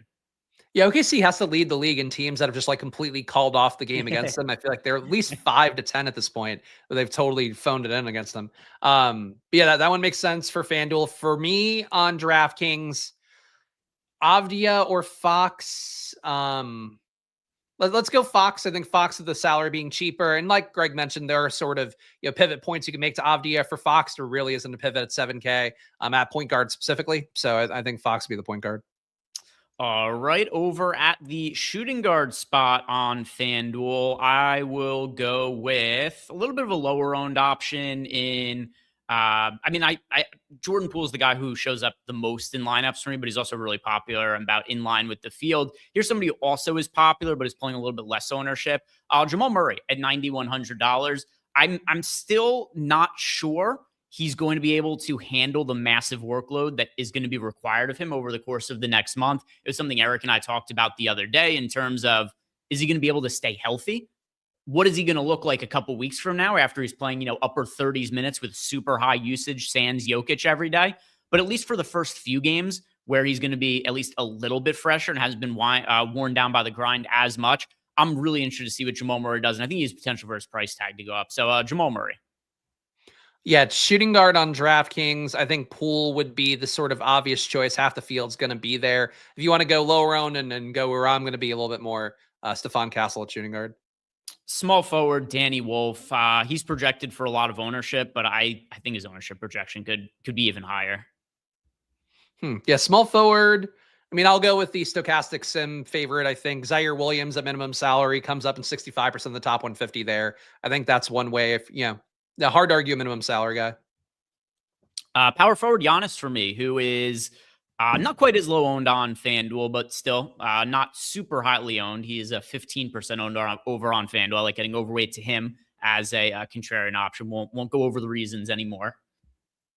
I'll go Noah Clowney at power forward, like the 5K price tag on DraftKings matchup with Washington. Do you think he absorbs a lot of the chucker threes that Michael Porter Jr. is going to leave behind? And he doesn't do a whole lot else, which sucks about Clowney these days. He's entirely given up rebounding, assisting, anything like that. But against Washington, he might fall ass backwards with some peripherals too. So Noah Clowney at power forward. And then for me at center on FanDuel, that is going to be Day'Ron Sharpe. Somebody stay off my grass wants to know, are you guys going to talk about FanDuel? We've mixed in a good amount of FanDuel talk here so far. Just talked about Pat Spencer at point guard and the Warriors situation. And then, as more news comes, we'll talk about it as well. But yeah, it's been coming up in conversation. I don't know how I mentioned anybody other than Day'Ron Sharpe at center is my favorite option. Yeah, I'm also team Day'Ron Sharpe here. Towns, if looking better if he plays. Sarr, these guys are also okay plays, but Day'Ron Sharpe is like so far and away the best play, and probably I think one of the best plays we've had in a DFS slate this year. And then we got a question from Win in Discord. He wants to know, what are our thoughts on Igor Gioman? And another guy from the Nets I'm kind of surprised isn't more popular. They're shorthanded. It's a great matchup.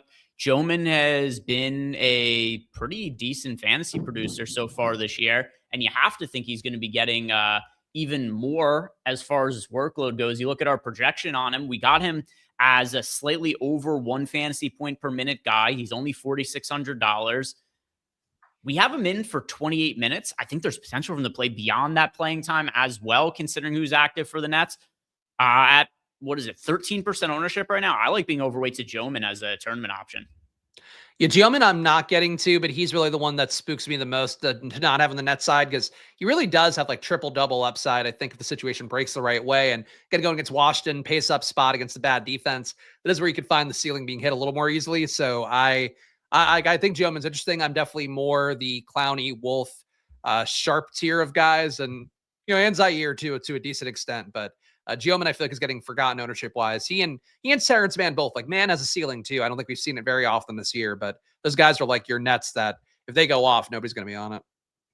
All right. We have a question here from M. Grizzly. And yeah, I've got a pretty definitive one for this right now. He wants to know, am I boosting anyone to position for late swap? I think there's a very good chance that Cat doesn't end up playing. So I like boosting primarily Jalen Brunson, but then also OG Anunoby, Mikal Bridges a little bit. But Brunson's going to be the priority one for me. Also, already Mitchell Robinson been ruled out. The Knicks front court minutes get really, really wonky if there's no Mitchell Robinson and no Karl Anthony Towns. But the thing that's hard about boosting some of those guys is that they're just not going to show up in the pool very much as of right now. So, like, I think there is going to be a case for Huck Porty if Cat is ruled out also, but it just doesn't do much to boost him right now. So anyway, Jalen Brunson, the primary one for me, OG Anunoby, Mikal Bridges as well. Any of the late swap situations stand out to you more than the other ones for today? I mean, I think the Cat being out definitely would be the most appealing situation in terms of somebody getting a boost, because Jalen Brunson goes from about like a 1.2 fantasy point per minute guy to about 1.4 and change with Towns off the court. In addition to Hart, and like at that point, you're missing enough bodies that really OG would look better, Bridges would look better. But I think I'll naturally have enough swappability because the fact that Atlanta's in that game, because we have the 8 o'clock games having a bunch of players like Portland, New Orleans. Yeah, I think even Orlando, Chicago, like I'll have a good amount of Chicago guys, I think, mixed in throughout. I feel like I'll have enough swappability naturally, but I would agree, like if Cat's out, Brunson's going to look infinitely better. But I mean, I think you'll have enough flexibility to be able to late swap around that. Like the Nets, you don't want to lose no matter what, I would guess.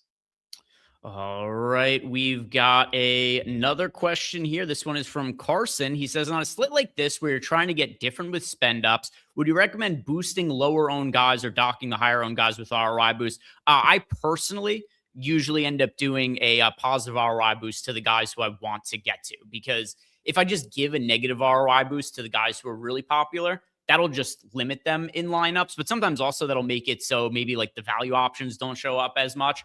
My preference is to take the guys like Giannis, who I like, and give them an ROI boost. They show up in more lineups. That's how I like to handle it.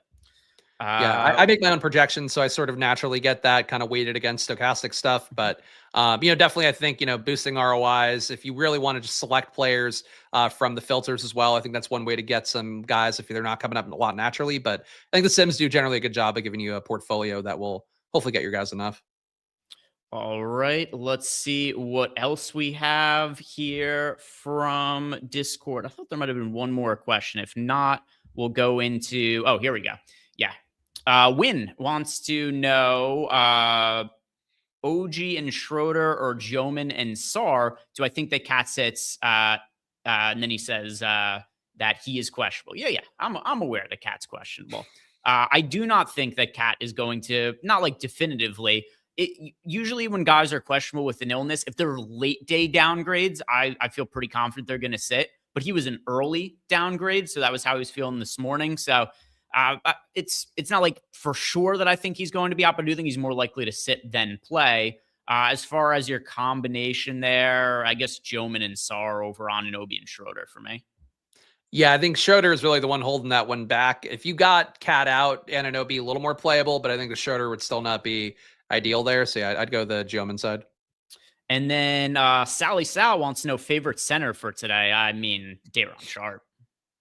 Yeah, it's Day'Ron Sharpe. I know like people might think that Day'Ron Holmes on Denver might be a guy that you could plug in and have a similar outcome. I just don't see it in the per minute rates, the matchup too. It's like, we're not talking about the same thing. Day'Ron Sharpe is like so unequivocally the best play on the slate. And like, he's a guy that produces 1.2 fantasy points minute normally. Now you have a depleted, situation, and they're playing the Wizards. And frankly, stochastic giving him 24 minutes. Like he might play 30 today, just that he hasn't played any more than that because there's always multiple centers available. Day'Ron Sharpe is really just, he's like a lock play in a world where there really aren't lock plays anymore. All right. And well, I feel like there's a lot of questions coming up that are about like somebody in chats like wants us to talk about Igor Gioman. He's come up. He's come up so far. Jeff seems to be confused about how we're pronouncing it, which is the correct way. He is Gioman. But it does say demean if you're reading it, but they're like, who's Joe Man? Oh, okay. So my bad. I just saw a couple. I thought they wanted us to talk about him or get the general thoughts on him. So Josh has bullied me into pronouncing his name correctly. So Igor Gioman is how his name is pronounced. He's got hats over the letters on his names. There's little accent marks, and that's how it's properly pronounced in native Russia. We've got Champino wants to know, are there any Washington guys that we like to get to today? Let's see. Is there anybody who's like a priority for me from the Wizards? I don't think so. No, I think getting some Sarr, some McCollum, not a bad thing, but the rates just don't really take a big enough uptick, for having Keyshawn George out. And it's weirdly like they have guys that are kind of all do the same thing. I think McCollum is worth a tournament flyer, and I think Sarr is pretty compelling as a tournament option as well, but they're not like core plays like a lot of the other guys we talked about. Low Ballers is saying that Eric says Igor Demon. Yeah, but in fairness, he's a moron. So it's like what this is the end all be all. So well, Eric pronounces the name like a total honky white guy. So didn't everybody pronounce it like somebody from the Midwest? I guess. Well, you mean the big galoot from South Dakota who kind of resembles a human version of Beethoven the dog got a mispronunciation on the European basketball player's name? I'm shocked. That was too mean. Yeah, I mean it's hard. There's a lot of as the NBA has become more international, you get more and more names that have accent marks I've never seen before. And yeah, I learn new parts of new languages every single new year when there's new rookies that come in. Stinky Thumbs Arbuckle wants to know, is Sharp a lock button, or where would I cap personal risk tolerance? So I have him in 98% of lineups in my last run. I've got a 2 unique set and then just kind of ran everything, but I'm not going to cap him or anything. That's just how he showed up. I think he's the best play on the slate. If he shows up, he's going to show up for me. I'm not going to be like, hey, I want to intentionally play worse lineups just so that I'm mitigating risk. That's not something I like to do personally. If somebody projects this well, we've got him projected for mid-30s fantasy points at $3,700. I'm just going to play him a bunch. Yeah, I mean, he's literally I hate to use literally here, but like he literally is my number 2 top projected center, like on the slate. Might be number 3, but like he's there at 3,700. He projects well. He's been a great producer. If he gets in foul trouble or whatever, he still might get there because it's Washington. But I'm the same page as Greg. Like I think you just play the best hand you possibly can. And right now, that's me getting him in every lineup but one, basically. And now getting to the super chats that are here waiting for us. We've got one from Jeremiah Johnson. He says, playing Kuminga on FanDuel, hoping Kerr plays him some. So, boy, what an odd path Kuminga has had with the Warriors in terms of his role on the team, the contract situation. Everything has been, at times, he's looked like an actual prospect. Then other times, he's been completely out of favor. He hasn't been in the rotation as of late. But we do have the Warriors resting guys for tonight. Here's what our projection is on Jonathan Kuminga. We got him projected for 22 fantasy points in 21 minutes. We've seen this before where he's out of favor, guys rest, he ends up playing a bigger role, he plays decently, then all of a sudden he's back in the rotation when guys get back. I'll be honest, though, I have no clue what to expect from Jonathan Kuminga tonight. I think that he is a good GPP option just because there's apparent upside there, but he's very liable to play 0 minutes also. I would feel much better about Kuminga on FanDuel. The price tag is obviously great at $3,700. If he starts, then I think you feel much better about his workload. But I don't know. Do you have any strong takes on what Kuminga is gonna do today? Honestly, I'm glad that he's not on the DK main slate because I think it makes it a problem. I don't have to worry about it as much. But I think for how it looks, like if he's going to start, I'm with Greg. I think that's where you take the shot. He might still play off the bench, but at that point, the ownership won't be high enough that I think you care about it really. And I don't think you need to get there. But Kuminga, like I would hope they give him a shot. They have really jerked him around. I think he has the right, like out of any player in the NBA, like he should be the most toxic player in the NBA because like they have dicked him around. They brought him back. He didn't want to come back. It's in the same situation that clearly he and his representation thought it would be. And now he's getting squeezed from the rotation. Like you don't even know if he's going to play with Butler, Draymond, and Steph out. Like it's insane. But that's the situation they're in. If he starts, fine. If he doesn't start, just don't worry about him. I don't know that I could remember a more poorly managed situation by every single person involved. I think Kuminga has managed it poorly. I think Steve Kerr has managed it poorly. I think the Warriors front office has managed it poorly. The entire thing has been a disaster where supposedly even they offered him, at least it was reported, they offered him a max contract 2 years ago that he turned down, or not a close to a max contract that he turned down. I forgot exactly what the figure was. So he turns it down, but then also he like kind of half-asses, doesn't really give a shit. I don't know. The whole thing's been a mess. I don't know what the Warriors are going to end up doing there. I presume they're going to try to trade him at the deadline, but they've done everything they could to tank his value at the same time too, where there was also, to make the other thing weird, there was a point in time where he had a lot of trade value and the Warriors they made him like untouchable in trades just so they could do this with him. So I don't know. I don't know what to make of Kuminga. There's upside there. You could play him in tournaments. He's not all that popular. Wouldn't play him in a cash game. If he starts, I think you could blow it up on him and feel pretty good, but boy, I don't have a great read on that one. If he starts, he's going to come out like trying to really make plays, I would think, because that's just the nature of who he is and also what that situation is. But yeah, I agree. Like they've totally mishandled him. I'm sure he'll still get traded for something decent because it seems like the league generally knows that he's an asset that's interesting. And the dumb teams also really love him, which probably helps to keep the price pretty high. But yeah, it's awful. And I hope he starts. I hope he starts and he goes nuts because like he deserves a shot to show what he can do. He's actually pretty decent. He's just not a perfect fit for what they're trying to do. Oh boy, Moussa Diabate is out today. So let's go ahead and look at, it's going to be, I was just about to run another update on my lineup. So no point now. I might as well wait for the next projections update at this point. So let's just filter by the Charlotte Hornets here because we have a now interesting situation here, Spags, because look at what we've got. Whoops. I have to add another letter or else it's going to pull in the Chicago guys too. So we have in the front court without Diabate, PJ Hall. We've got Salon, who I presume is going to end up starting. They could play small ball lineups and just throw in Miles Bridges at center. Giannis might score a gazillion points against this team. Yeah, I mean, I don't see how they would possibly stop him if there was even a way they would have with Diabate in. It's tough because, like, Giannis, I just feel like he is deferring a lot more to the guys around him because he knows his long-term future might not be there. And you do have guys like Porter Jr. and Rollins and Portis and, even Turner to some extent and Kuzma who like to get their shots up.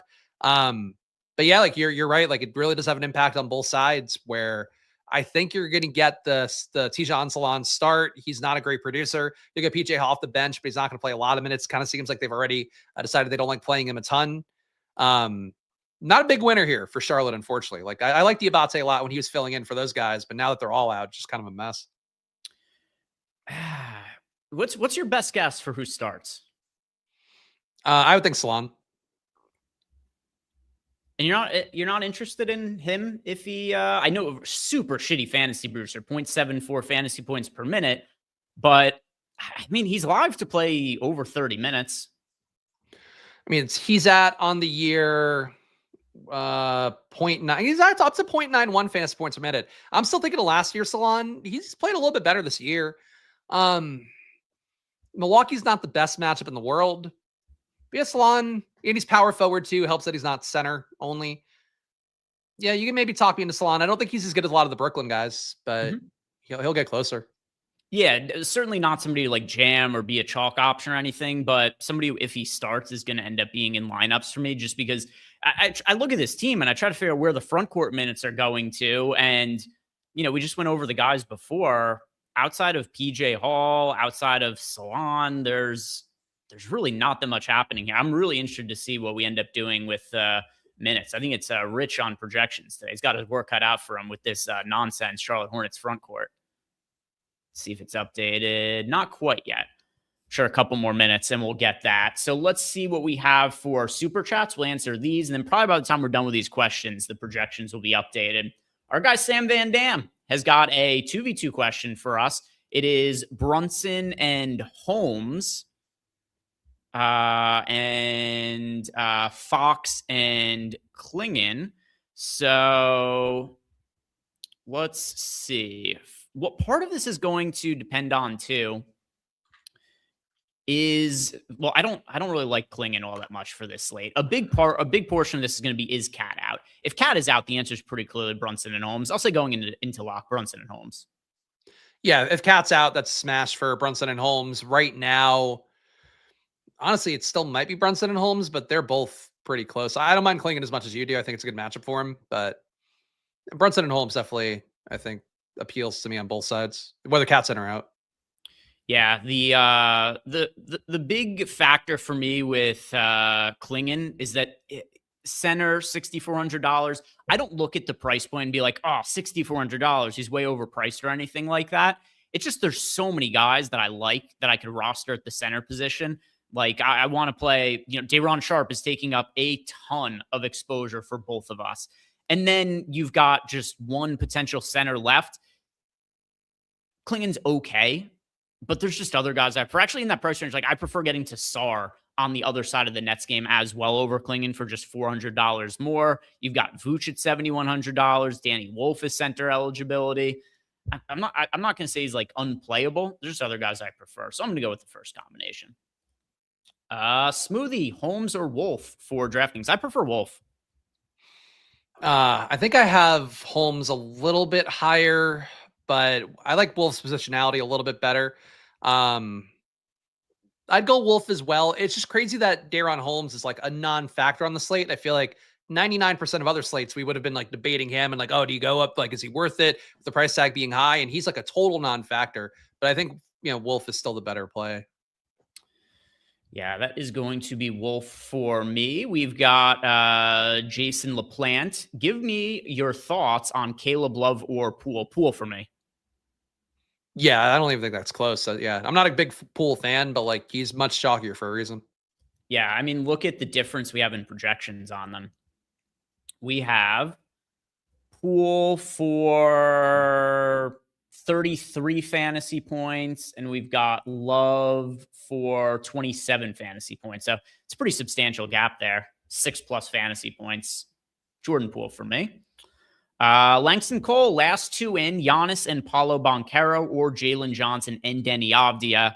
So while I like Giannis as a contrarian option, I like Banchero a little bit as a lower owned option.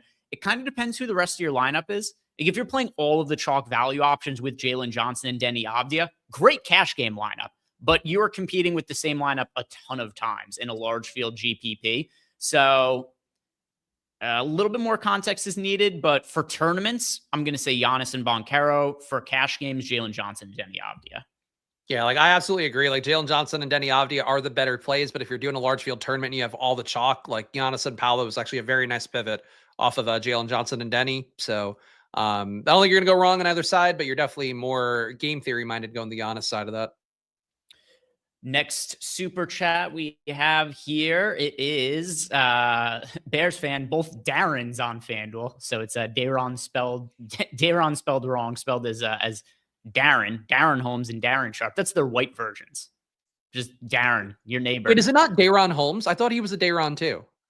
I know I know it's spelled differently, but I thought it was like Day'Ron. Yeah, but he just put in Darren.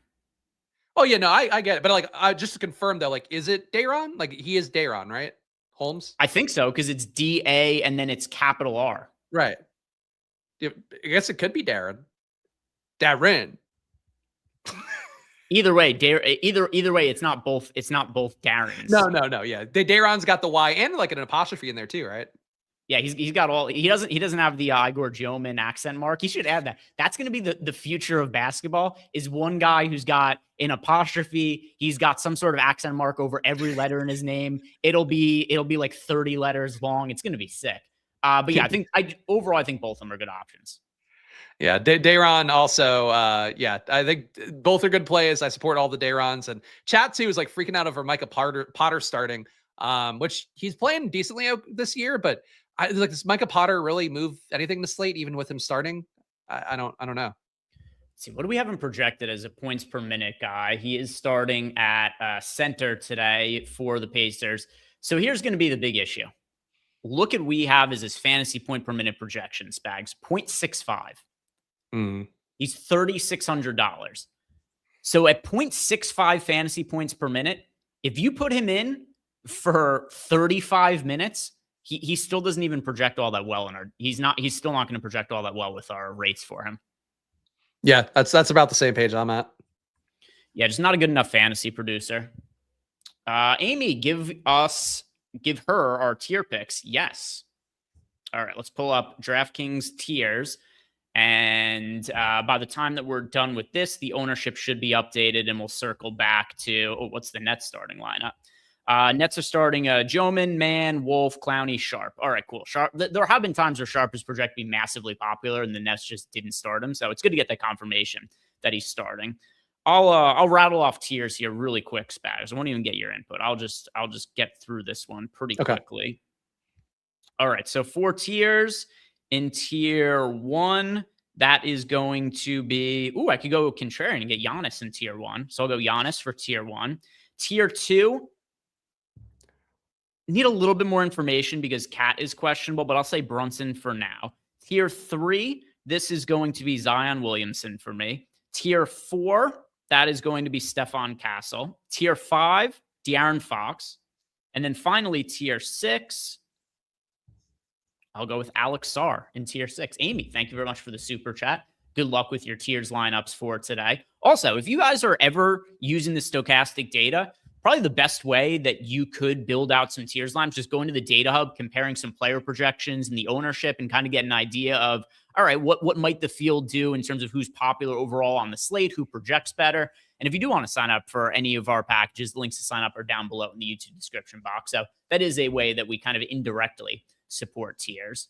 Isaac wants to know thoughts on PV as a slightly contrarian option instead of Zaire. It's too thin of an option.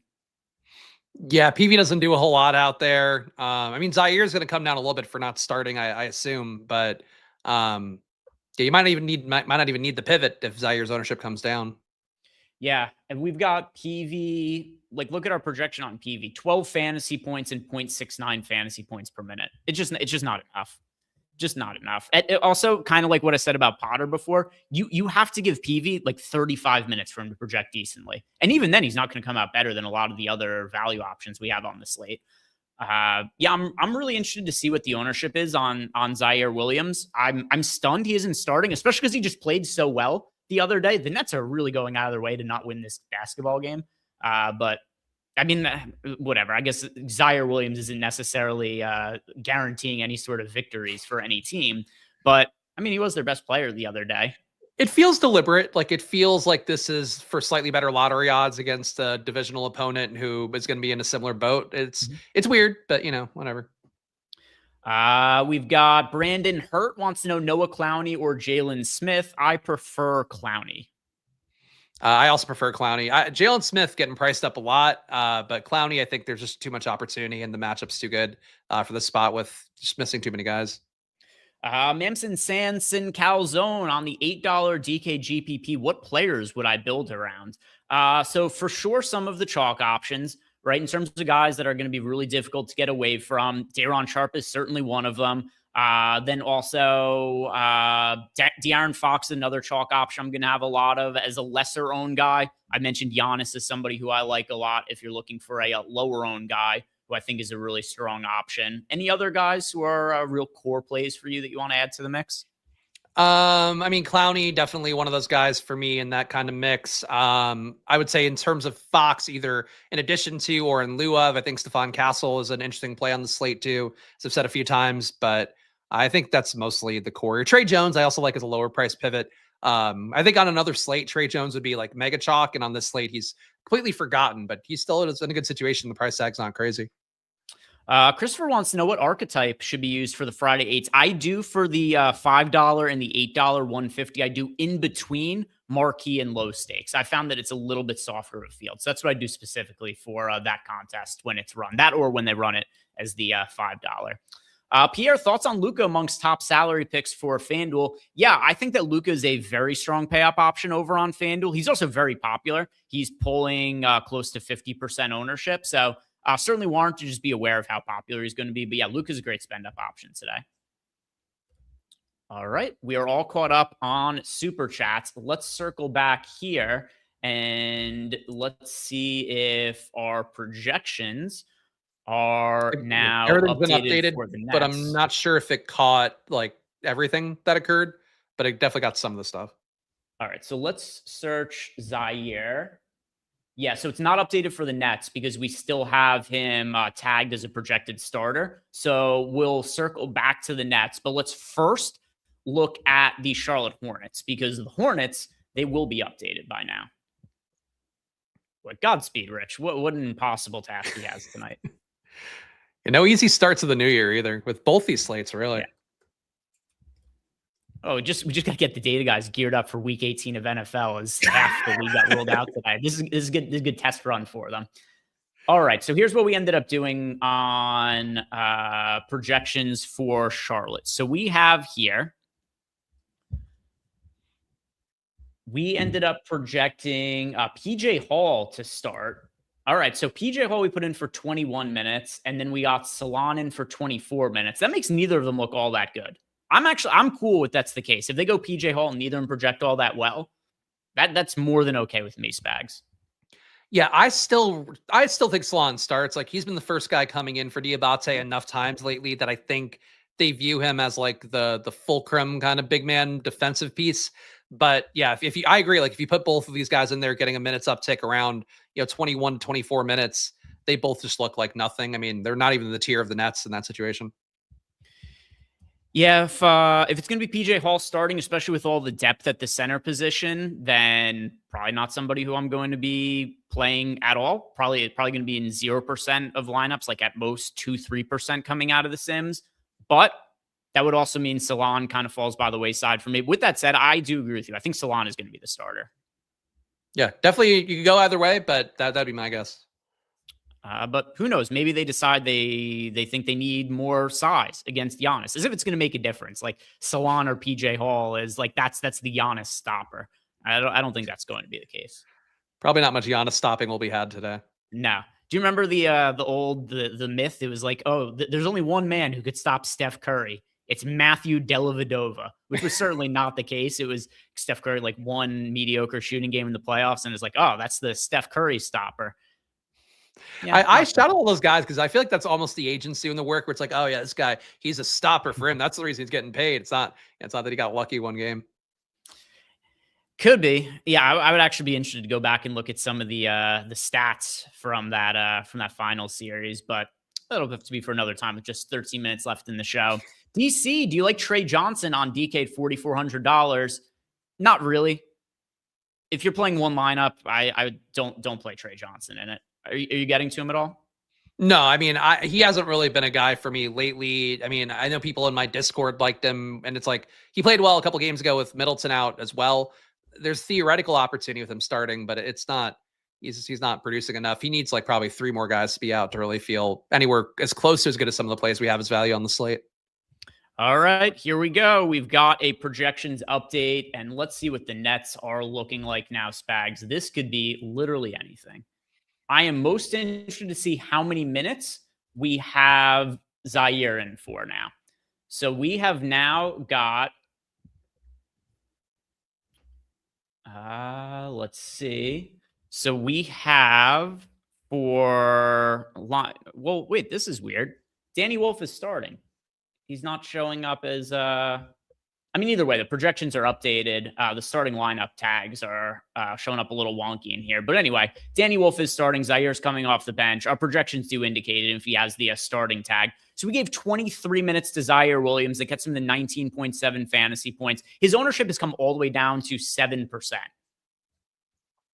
Yeah, I mean, 7%, I think you could get to 20 and not feel bad about it still. But generally, the rule of thumb would be if the guy was going to be thought to be a starter, then he gets downgraded.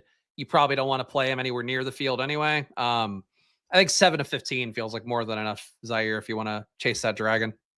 I'm skeptical he's only going to be 7% owned because ownership, it's very hard to include the human element into those projections. And there are going to be a lot of people who just miss what the Nets starting lineup was. Like, I think Zaire Williams is still going to be like 20% owned. That's my best guess. Yeah, it's people don't swap as much. And I would say the day after New Year's, you're probably going to have it be relatively lower than usual even. Friday, it's always going to be a little lower too. So I'm with you. I think Zaire, he'll hold on to some amount that he probably shouldn't.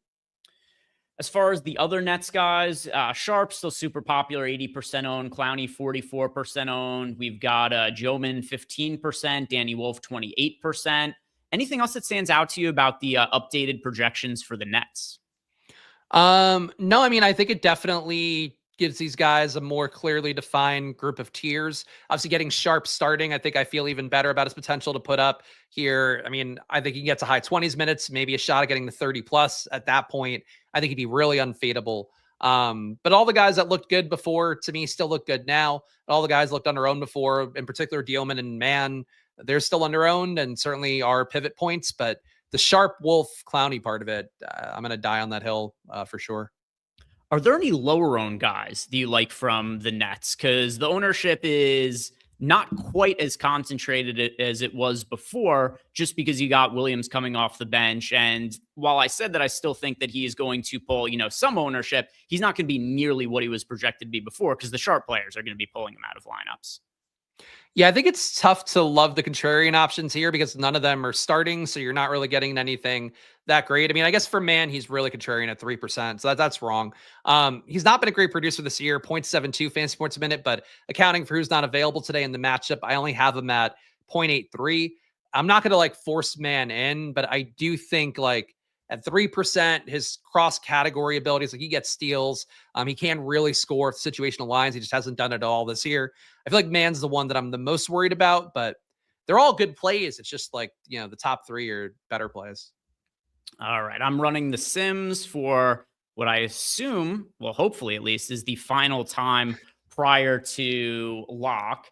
Let's see what other questions we had that came in. We've got Realist DM, Luka SGA stacked tonight with all his value. Does it make sense, or are there lower payups that will likely or are there lower owned payups that will likely outperform them? I wouldn't say likely, but I mean, for the FanDuel side of things, you still have Denny Avdi, you still have Jalen Johnson, you've got Giannis.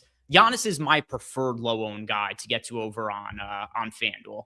Same as what I've said on DraftKings. You got Giannis right around 10% owned on DraftKings, 15% owned on FanDuel. That is my preferred way to go about it. Who's your overall favorite spend up option for the slate, all things considered, Spags? Yeah, for FanDuel, if I could get to Luka, I mean, if you're on the DraftKings slate, I'd definitely be playing him. I'd feel good about going to Luka here. SGA, I'm not so crazy about. Just feel like the minutes aren't ever really there in the projection to feel super confident when that team is mostly at full strength, which they are. Big men aside.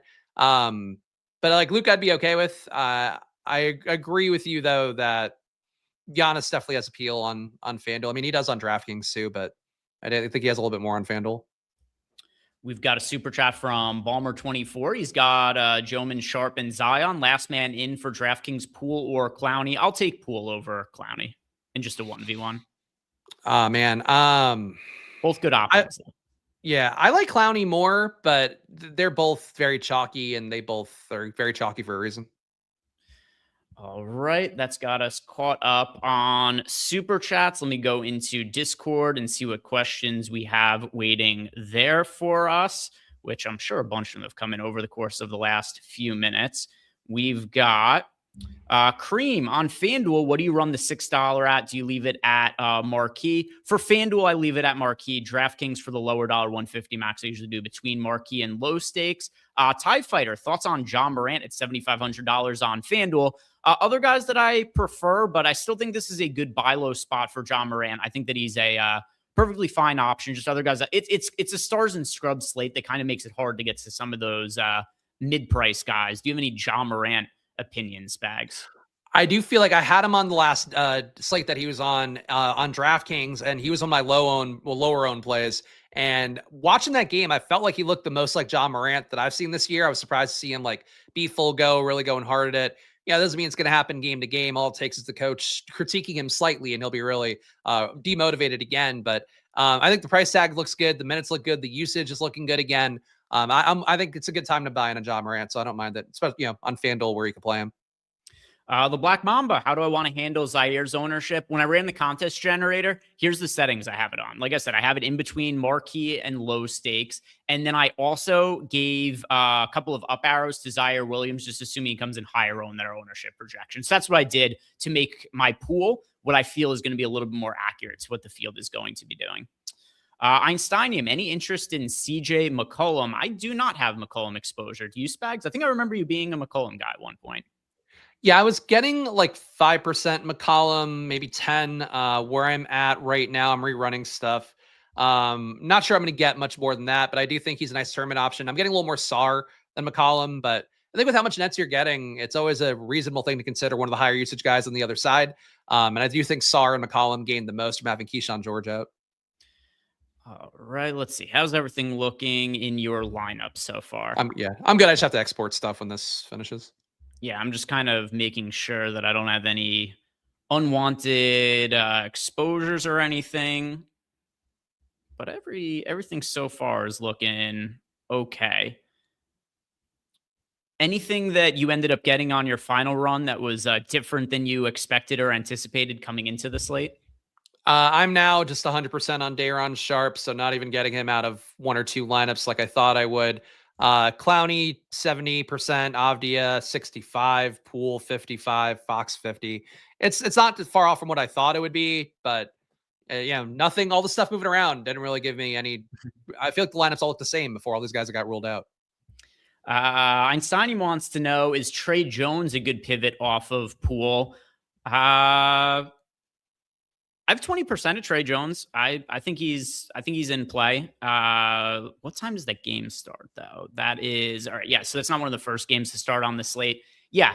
I think you could go to Trey Jones and then just pivot if better options end up opening up in the post lock time. Trey Jones, somebody that you're getting to? Yeah, I got him at 20% as well. I think he's a good play. I think on another slate, he would have been like a priority play. On today, there's just too many ways to go with paying up at point guard for a guy like Avdia, getting value in various spots. I think he's coming down, but I think it would be a really good play any other night. All right. And I think that's got us caught up on the questions here. All right, cool. We got all the questions answered in Discord. Everything's answered in chat. Like the video and subscribe if you guys haven't already. Who are you underweight to the field to, Spags, that terrifies you of potentially just destroying your night? Let's see. I'm sorting by ownership here. Yeah, I'm not really low on any of the chalkiest guys. I feel like my exposures are really flat. I think I didn't diversify enough. Like I didn't take your Giannis. Usually when I'm on a show like this and somebody says a player's name over and over again, I try to get 5 to 10%. I did not get any Giannis here. That's the one that spooks me. He's not chalk, but I think that just what he is on the slate, how easy it is to get to him, the fact that I'm not, makes me feel a little bit uncomfortable. Yeah, I've got over 20% of Giannis, which, relative to his ownership, that's a decent chunk, but I don't have anything like crazy of Giannis, but there is a possibility of post lock that I'll end up swapping onto potentially a little bit more of him, depending what ends up breaking in terms of news. I'm obviously the cat news is still really massive in terms of whether he is going to be in or out. So that was another thing that I'm doing right now, just as we get to lock, is just making sure I have a good chunk of Jalen Brunson heading into the start of the slate, because I don't want to have early spots taken up and then, cat gets ruled out and there's just not an ability to get to Brunson in that kind of scenario. A couple questions here from Discord. Sally Sal, no question here. It just says Pat Spencer. Yeah, I think Pat Spencer is a good option on FanDuel. Before, when we were talking about our favorite plays by position, I did say that Pat Spencer is my favorite point guard over on FanDuel. So I think he's a very strong option with all the guys out there. M. Grizzly, what's my final exposure to Zaire Williams? I have him in 7% of lineups. What did I get to? Because I was low on him naturally. I got none. Okay. So keep in mind one thing too about how I ran my lineups, M. Grizzly, that I mentioned I was doing before, is just to make my pool what I think is going to be more accurate to the field. I did give him an exposure boost in the contest generator, which I think should give me a little bit less of him than other people would otherwise be getting, because I don't think he's going to only be 7%. I do think he's going to be somewhere in the neighborhood of 20% owned. That's a good guess. Also, we didn't give a nuke in the night, and I think the YouTube chat has used Nightbot to death. They've hit the exclamation point nuke many times. We've got like 15 seconds to go. I'll give Giannis out as mine. Oh man, I'll give Castle out as mine. I guess that's my biggest above the field take. All right, guys. Thank you all very much for watching. We have made it to lock, but also don't go anywhere. Well, I mean, in terms of don't leave your computer. Here, we're going to be ending the show. keep an eye on the news because we still have Karl Anthony Towns questionable. You don't want to find out that Cat is out and you haven't swapped any Knicks guys. So make sure that you are going to be available to late swap for today. And by the way, Giannis is listed available to play. That's important. He got downgraded oddly to probable, which is odd when you're not on the injury report and they downgrade you to probable. Always kind of raises some eyebrows, but good to play for today. Guys, that is going to do it for us. Thank you very much for watching. Have a great weekend. Tomorrow, I am going to be on the NFL show with EMAC. Spags is going to be on the NBA show with EMAC after that. And then, of course, we got all the NFL shows on Sunday for the Week 18 final regular season NFL slate, and it'll be a doozy. So you're going to want to tune into that, guys. Have a great night. See you tomorrow. Later.